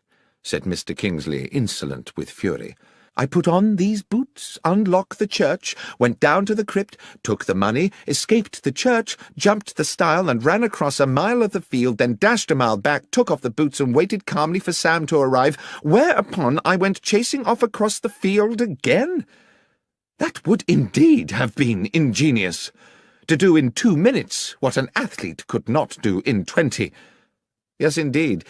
The question, as my friend Dr. Watson has clarified, is precisely, how may a man chase himself across a meadow?" "And the answer?" asked the bishop. "No one will ever know at what point you took the money, Mr. Kingsley. As the keyholder you are free to do it at your leisure, and, for all one knows, it may never have been in the crypt safe in the first place. Certainly there was no need for you to waste time on it on the day we are discussing. You wished to ensure there was just enough time with Mr. Manners at lunch for you to get to the crypt door and kick over the whitewash bucket. And of course you had given Mr. Manners the task of whitewashing that particular part of the church wall, simply to ensure that there would be a bucket there to be upturned. That was all you needed to do, because, and here is the thing, you had made the footprints across the field on the night before. You had also, I have no doubt, planted the boots in the hedgerow on the same occasion, making sure they had plenty of white paint on the soles. Foolishly, you forgot to daub a little on the shoe laces." At this point, the vicar dropped into a chair as though all resistance had suddenly fled him, and I believe that as Holmes proceeded, we all realized that he was now approaching a devastating conclusion. "At some hour of that night, Mr. Kingsley, having splashed so much whitewash on the underside of the boots that your hands were gloved with paint, you planted your white-printed trail along the footpath across the meadow to Harding Lane. Afterwards you dropped the wide-brimmed hat by the stile and jettisoned the boots in a bush further along Harding Lane. The trail of prints was therefore neatly in place for the deception next morning, and I dare say you were solicitous to keep Mr. Manners away from the stile, where he might prematurely stumble upon your, if I may so misname it, handiwork." "But one moment," said the bishop. "If Mr. Kingsley had dropped the hat the night before, how could he have been wearing it that morning?" "Well, of course, that's simple," said Holmes. "There were two hats. And finally, there was the question of the keys." "What question was that, Holmes?" I asked. "I don't recollect any mention of keys." "Precisely. There was a distinct absence of any such mention. Why? Because a key would have been needed to enter the crypt, and Mr. Kingsley thought it better not to raise the tricky matter of how such an intruder might have got hold of one." The pale face and slumped figure of Mr. Kingsley indicated his utter defeat. The bishop clearly needed no further convincing. "The money, Kingsley," he said. "Have you spent it?" The vicar looked bitter. "I'm a gambler, Bishop. And the truth is that over the years I have burdened myself with appalling debts. I started to use the church money bit by bit. I meant to return it one day when I had a big win, but money runs through my hands like water. There's little of it left." "Then it's a matter for the police," the bishop said. "And we must find a new vicar for Hatchingham. I fear that you, Mr. Kingsley, will for many years be the incumbent of a much dingier parish."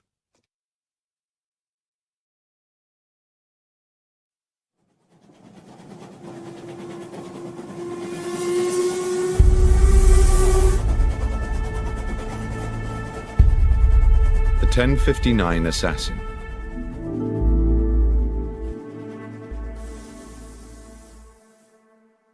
It is now well known that the investigations of my friend and companion Sherlock Holmes, which I have had the privilege to document over the years, represent only a small portion of his life's work. Many other cases have fallen into the obscure well of history. But nothing departs this world without leaving some trace or memory, and now and then an old story rears its head. So it was with the events of the Stovey murder. A letter came to Holmes one morning at our Baker Street apartment from Samuel Carpenter, an elderly publican at the Horse in Colours hostelry in the Kent village of Stovey. Several years previously, Samuel Carpenter had been a witness at the trial of Arthur Weeks, a local villain accused of intimidation, abduction, blackmail, and grievous bodily harm. Holmes had been involved in helping police on the case with footprint evidence, and thus had come to meet the amiable publican. I suppose we never expected to visit the quiet settlement of Stovey ever again, but the letter contained a clear and urgent summons. "Dear Mr. Holmes, you did say when we made our farewells 4 years ago that if ever there should be a day when I had need of your assistance, I was to write to you immediately. I'm afraid, sir, that day has come. A terrible set of events has clouded my life, and I am quite at a loss. Arthur Weeks, that ruthless villain you helped put away, died in jail a few months ago. Ever since then his son, Henry, has been making our lives a misery. I found my dog Catcher shot dead in the field, and twice a dead fox in our water tank. I started getting letters threatening to burn down the inn, telling me I should one day wait in vain for my wife to come home. Terrible things, but all written anonymous. Then he brazenly come and drink at the inn as innocent as you like. Well, last week our son Jack told Weeks straight there, in front of all my customers, that he'd gone too far, and he'd better prepare himself for some serious consequences. I wish he had not done it. 2 days afterwards, Weeks was found shot through the head, and my Jack is now being arrested as a murderer. If there's anything you may be able to do, Mr. Holmes, please come immediately." I knew that Holmes had taken strongly to the publican, so it was hardly a surprise to me when he asked, as is his way, whether I had any pressing engagements over the next few days, and, when I said no, instructed me to pack immediately an overnight bag. Within an hour we were aboard a Kent-bound train. In Stovey village we took rooms at the Horse in Colours, and as soon as we were settled in, sat with our landlord at a table in the bar, where a large fire battled the chill in the air. Holmes said, "Now, Mr. Carpenter, the first thing you must do if I am to help you is to answer my questions honestly and accurately." "That I will do, Mr. Holmes." "Your Jack made a threat to Henry Weeks here in this bar." "Yes, sir." "And 2 days later Weeks was found dead." "Dead with a shot through his head, just outside the village where Nightingale Lane crosses the London railway line, and his horse tied up nearby." "And they came to arrest Jack when?" "That very night. But Jack wasn't here, of course." "Wasn't here?" "Jack couldn't have killed him, Mr. Holmes. Jack was already aboard the London train when Weeks was killed. He was off to buy himself a suit for his wedding. I took him to Stovey Station myself that evening to catch the 10:59. There weren't a moment when Jack left my sight. I watched him get on that train and waved him off as it left. But the police didn't seem to think that counts for anything. Soon as he got back here next day, they carted him off, and he's now under lock and key in Maidstone jail." "Well, Mr. Carpenter," said Holmes, "I accept unequivocally that what you are telling me is the truth. But my sense is that this is going to be a very convoluted business, and I must impress on you the need to be patient." When Carpenter had returned to serving his customers, I said quietly to Holmes, "Surely, if what the old chap says is true, the police have no case. Weeks must have had 100 enemies hungry for his blood, with far weaker alibis than Jack Carpenter." "Perhaps so," said Holmes, "but I fear the word of a father in defence of a son is unlikely to be regarded in court as compelling evidence, especially when the police have their minds made up in advance. Watson, I've a suspicion that things may get a lot more obscure before they become clearer. Let's make good use of the afternoon by acquainting ourselves with the details of Henry Weeks' unfortunate end." Our escort to the scene of the crime was a local policeman, Sergeant Berry, a man of stubborn practicality, whose uniform one suspected must have been artfully augmented to accommodate the spectacular rotundity of his belly. He clearly felt he had better things to do than to accompany a consulting detective to the scene of a crime when the culprit was already halfway to the gallows. Walking from Stovey village, we arrived at a spot about 30 yards from a level crossing, where the main London railway line traversed Nightingale Lane. "Darkhill Crossing. Corpse found here," Sergeant Berry said bluntly. 6 feet from the fence. Victim's horse still tied to the fence. Cause of death, single bullet entering just here." He put a plump finger in the centre of his brow. "Weapon?" "A gun," said the policeman insolently. "I am aware," said Holmes, clearly irritated, "that if a man is killed with a bullet, then the probable source of the missile is a firearm. What I want to know is whether the weapon has been found, or, if not, whether anyone has deduced the type of gun from the type of bullet." "No gun found," said Berry. "As for the bullet, far as I know, it's still at the end of a short tunnel into his skull." "And the horse?" "Oh, I don't think we can pin it on the horse, sir," the policeman said with a smirk. "Sergeant Berry," Holmes was threateningly patient, "are you able to assist me in this investigation, or would it be more convenient to you if I were to apply to my acquaintances at the yard to find me an alternative guide?" The policeman looked suddenly chastened. "Just my joke, Mr. Holmes. Yes, I can take you to the horse, sir, and to the body." We saw the horse first. It had been stabled with the police horses in a yard in the village, a tall brown stallion with rather frightened eyes. When young, it must have been a formidable creature. Now it looked ragged from a lifetime of hard riding. Holmes looked it over carefully.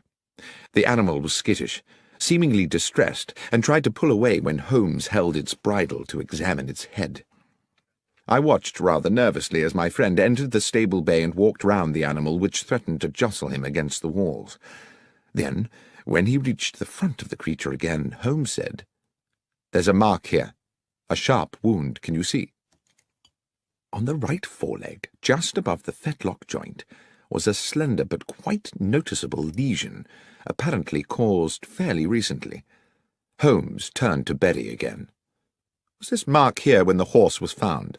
"I believe so." Good. Well, since we seem to be in the business of investigating wounds today, you'd better show us the way to the morgue. Incidentally, Sergeant, how well do you know the accused man? Fairly well, replied the policeman. Do you know whether he has friends, acquaintances, perhaps, of some intimacy? Well, not really that I know of, sir. He was always at his father's public house, and they were ever a close lot. Sergeant Berry stopped. He became instantly animated and businesslike. A gleam came into his eyes, and he said, "Look, there's the mortuary, Mr. Holmes, just after the church. I'll leave you to it, if I may. Just thought of something rather urgent I've got to do." And very briskly, almost running, he disappeared back towards the village. "Strange," I said to Holmes. "What do you think that was about?" "I think," said Holmes, "that I've put an idea into his head. I only hope it doesn't complicate matters." It transpired that a post-mortem on the dead man had been commissioned, but that the police pathologist had only arrived from London that morning, possibly on the same train as Holmes and myself. I knew Professor Yardley a little through my connection with St. Mary's Hospital in Paddington, and he was quite amenable to my assisting him with the matter in hand. He was a conscientious practitioner, and while the cause of death seemed evident, he thoroughly inspected the externalities of the corpse before opening it. The head wound was a clean, almost star-shaped hole, glutted with dried blood. There was no wound on the back of the head, and it was apparent that the bullet had not exited the body. "Notwithstanding that there was no weapon at the scene," Holmes said, "suicide seems out of the question, wouldn't you say? There are no powder burns to the skin, and, besides, the wound is probably too small for a close shot. I'd say the missile came from some distance." The bullet had, it turned out, penetrated the brow and lodged deep in the parietal lobe of the brain, but, as Holmes had suggested, the hole in the skull was small, and there was not the dramatic shattering of bone one might have expected from a close shot. Suicide, Professor Yardley concurred, was not a possibility. "We are certainly looking for a murderer, then," I commented to Holmes as we wandered back towards Stovey. "Well, somebody killed Henry Weeks for certain, Watson. But I have to confess that at this moment I have no idea who it was." "You don't think we might be wrong about Jack Carpenter after all?" "I do hope not, Watson. It would be an appalling tragedy. But then I suppose for one poor soul or another, murder always is." I had hoped that our next port of call would be the Horse in Colours, for an icy wind had blown up and I was ready for a glass of beer and the comfort of the inn's blazing logs. But Holmes walked us straight to Stovey Station, where, he said, we must make an important call. I steeled myself against the increasing cold as the last light faded from the sky. The station-master at Stovey was Milton Fraser, a man dressed to give the impression of order and precision, his cap fitting perfectly the balding sphere of a small, neat head, and a fine silver pocket-watch peeping from his waistcoat pocket. Holmes, whose own knowledge of the country's railways is second to none, won his confidence easily. "I wish to ask you, Mr. Fraser," he said, "about yesterday evening. There is a late train to London, I believe." "The 10:59, sir." "It was on time?" "It was, as it generally is. Not much traffic on the tracks at that hour." "And do you recall whether any passengers boarded the train at Stovey?" "Of course I do, sir. Young Jack Carpenter." "Just him?" "Yes, sir. His father saw him aboard. I watched the train pull away myself." "And there is no way anyone could have left the train after that?" "Well, not here in the station, no. Not without my seeing him." "Not in the station?" "No. I suppose it might be possible for someone to alight at the crossing." "The level crossing?" "Yes, sir. The 10:59 always stops at Darkhill Crossing for a few minutes. Safety precaution, sir. Thornley Bridge over the Stour is considered unsafe for two trains until they finish the repairs, so the 10:59 up train must wait until the 11:04 down has come through." "And this happens every night?" "Can't recollect when it last didn't, sir." "Lastly, Mr. Fraser, can you recall which part of the train Mr. Carpenter boarded?" "Second compartment of the third carriage, sir. I'm quite sure of that." "Thank you, Mr. Fraser. You've been more helpful than you know."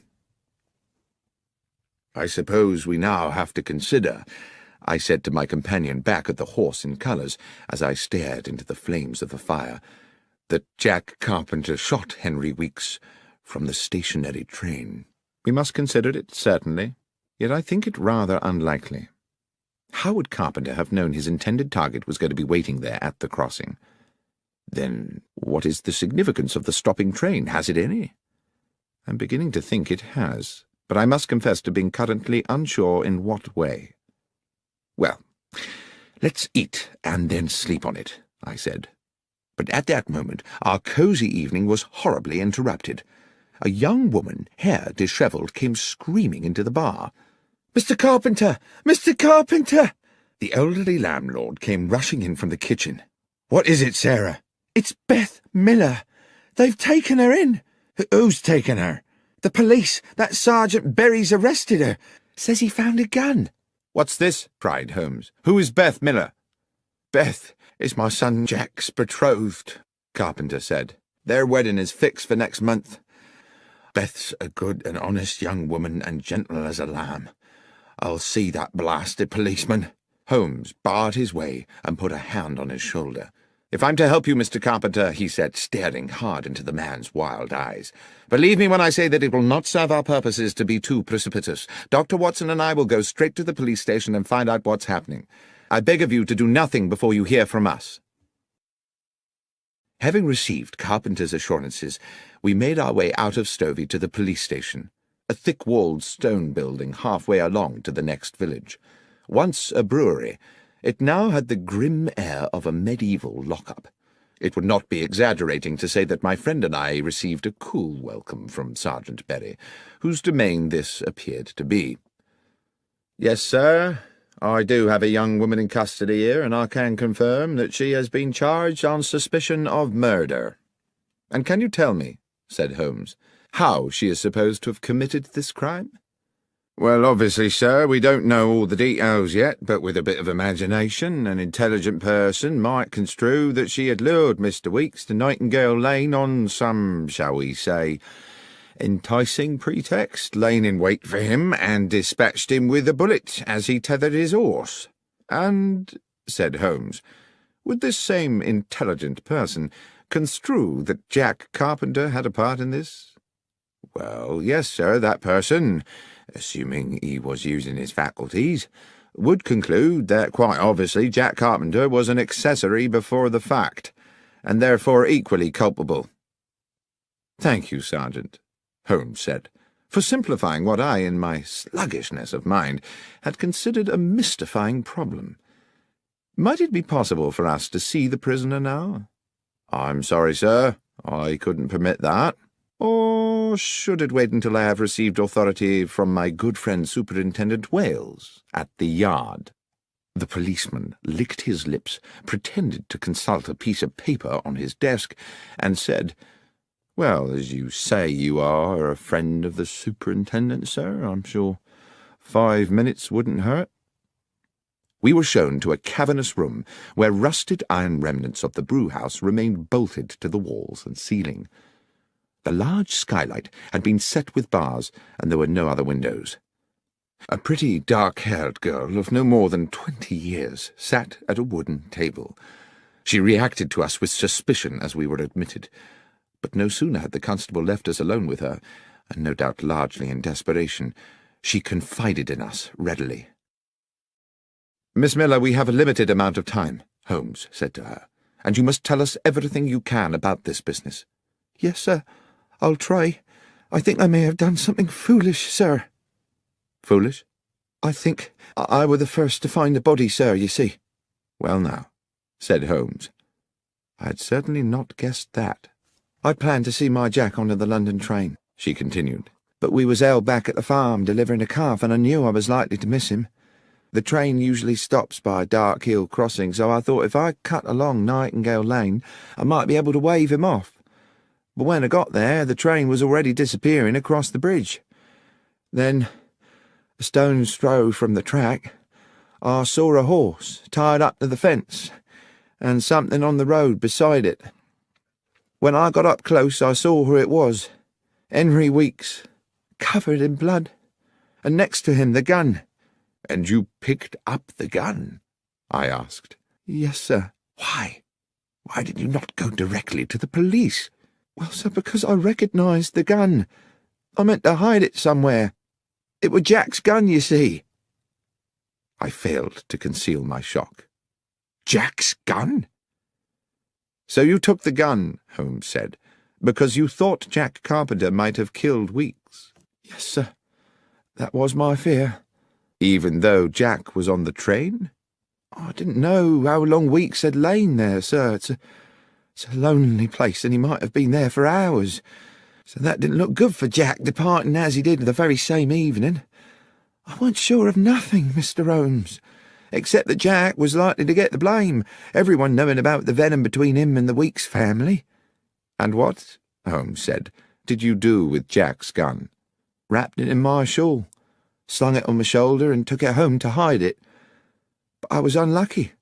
On the way I passed Sergeant Berry. I think he must afterwards have puzzled over my strange burden, for he came today to search the cottage, and that's when I was arrested." "But Holmes," I said, "if the murder weapon was beside the body, doesn't that at least establish Jack's innocence?" "Unfortunately not, Watson.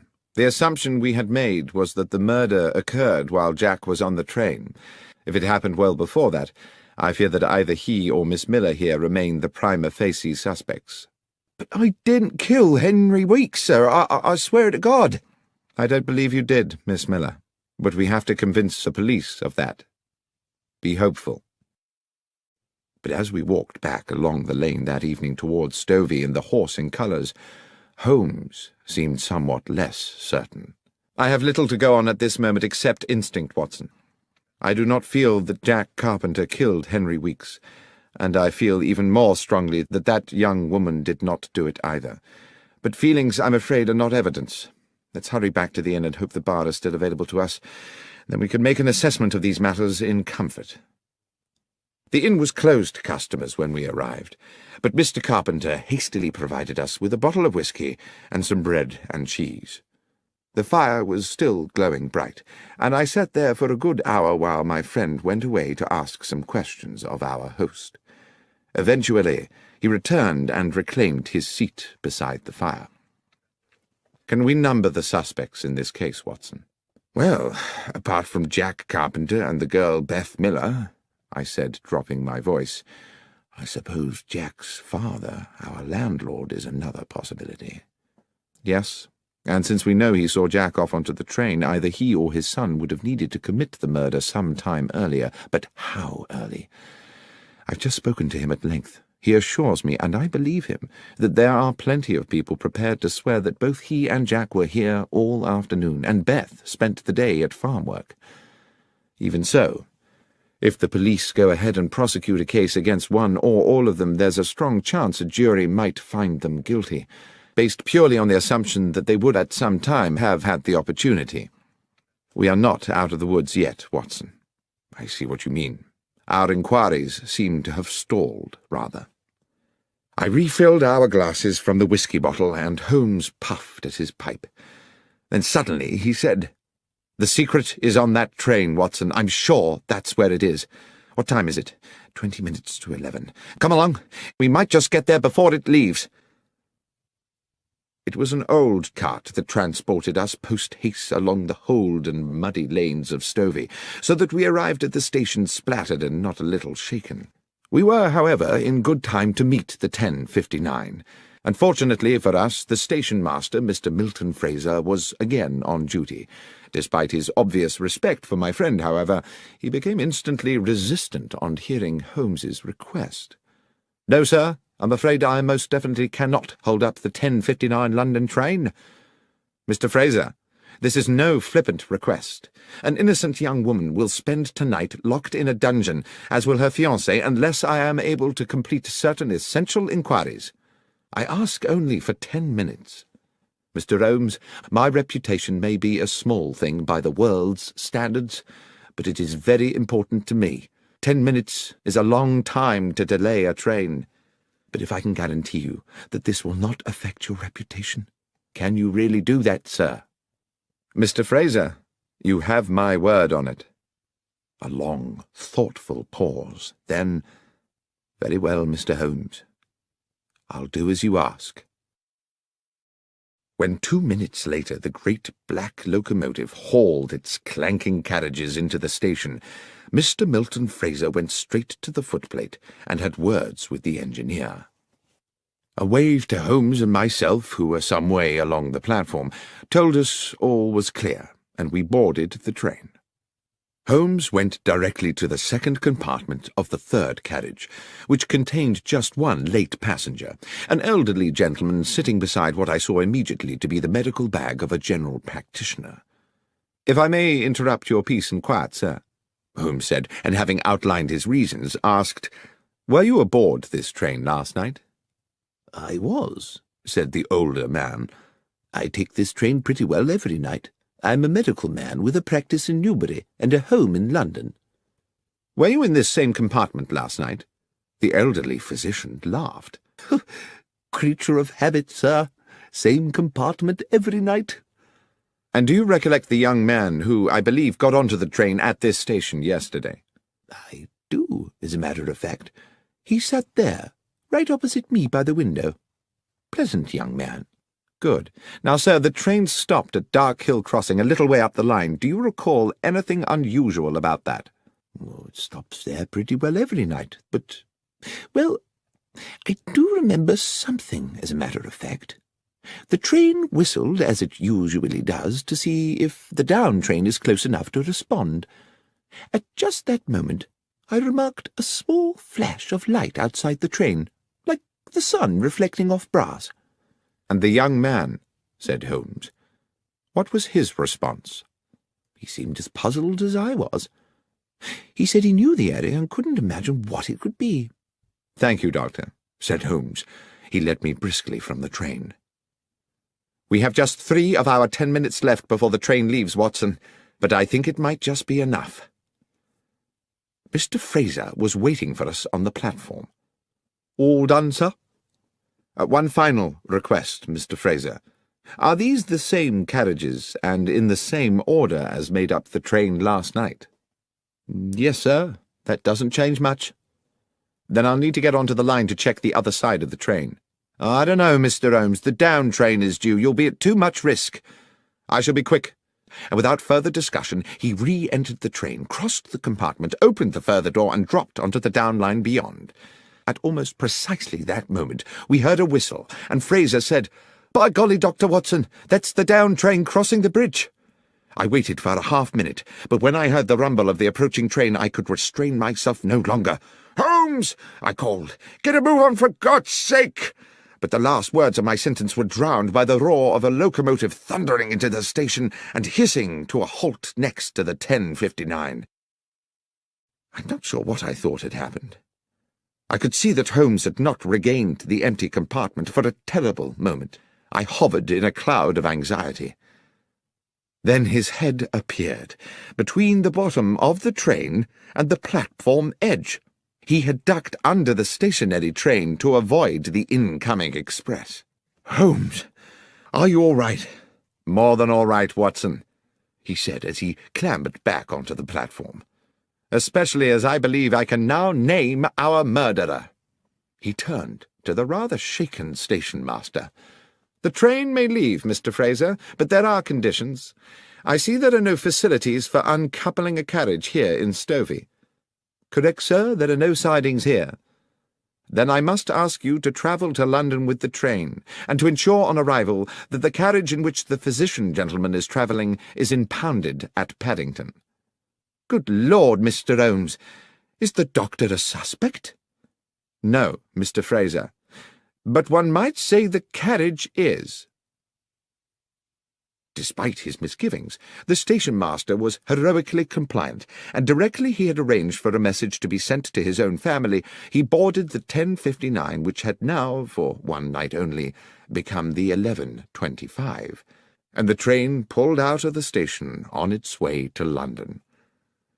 "Well, Holmes, I probably don't need to tell you," I said, "that I am completely baffled." "You can be forgiven for that, Watson. It has been a puzzling business. But you do intend to explain to me how a train carriage can be a suspect in a murder case?" I will explain everything when we get back to the Horse in Colours, but first I must ensure that Beth Miller is released from that appalling prison and spends tonight in her own bed. It was long past midnight when we sat again in the comfort of the inn. Though I had not been present when Holmes had put his theory before Sergeant Berry at the makeshift jail, he had clearly made a convincing argument, because Beth Miller had been immediately released and sat with us now at the rough-hewn table where Samuel Carpenter, bubbling with the turn in fortune, was proving very liberal with his best ale. "So, who was it, Mr. Holmes? Who was the murderer?" "Well, that's not as simple a question to answer as you might think," said Holmes. "The simple answer is that Henry Weeks was the murderer." "Do you mean it was suicide?" I said. "Well, Watson, whatever we call it, there is no doubt that when Henry Weeks fired the gun, it was to murder Jack Carpenter." Around the table, Mr. Carpenter, Beth Miller, and I, all wearing similar baffled expressions, sat staring at Holmes, waiting for him to elucidate. "Henry Weeks," Holmes said, "went to the spot with the intention of killing young Jack. He knew the train would stop there, and he meant to get a shot at his victim through the carriage window. Things seemed to be going well for him. Jack Carpenter was sitting on the stovey side of the train, so Weeks would have had a good view of him from the lane. Here is what I believe happened. Weeks took aim, but at the very moment he was about to squeeze the trigger, the train blew its whistle. My guess is that the horse reared up and kicked the butt of the gun, hence that wound on the beast's foreleg. The gun went off." "Ah," said I, "that flash of light the physician on the train mentioned." "Precisely. The sound of the shot was probably drowned by the noise of the train. The gun barrel now tilted down, its aim sent low. The bullet hit the wheel bogie of the carriage. The mark on the metalwork is what I was so keen to check this evening, and ricocheted back to strike Henry Weeks." "So the train wheel was the killer," I said. "As I say, one could impute the train or the bullet or even the horse as accessories, for all were material in the death. But the fact of the matter is that Henry Weeks, in a rather elegant example of poetic justice, inadvertently murdered himself." Holmes and I took the first train back to London the following morning, passing on our way out of Stovey Station the sight of Weeks's lonely death. "What put you on to it, Holmes?" I asked. "I suppose you could say, Watson, that human goodness put me on to it." "Not deduction, then?" "Samuel Carpenter, his son Jack, Beth Miller. Good people, Watson. We were, if my instinct about them was correct, distinctly short of homicidal candidates. Then you'll recollect the nature of Weeks's head wound. Clearly not suicide, as you noted yourself, because of the shallow nature of the wound. But was it a deep enough lesion to have been caused by a direct hit at close range? That set me wondering about whether the bullet might have rebounded. My examination of the train confirmed it." "You're quite right about the wound. I dare say it didn't kill him outright. The poor man probably lay there for some while, bleeding to death in the cold." "Well," said Holmes, "perhaps that bleak hour may have given him time to reconsider the error of his ways." Sherlock Holmes, The Rediscovered Railway Mysteries and Other Stories, was written by John Taylor and read by Benedict Cumberbatch. It was produced by Fiction Factory and is published by BBC Audiobooks.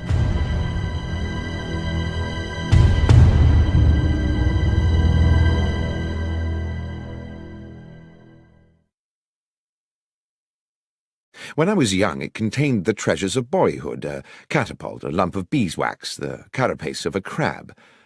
For many years since, it has been the repository of an archive, admittedly a rag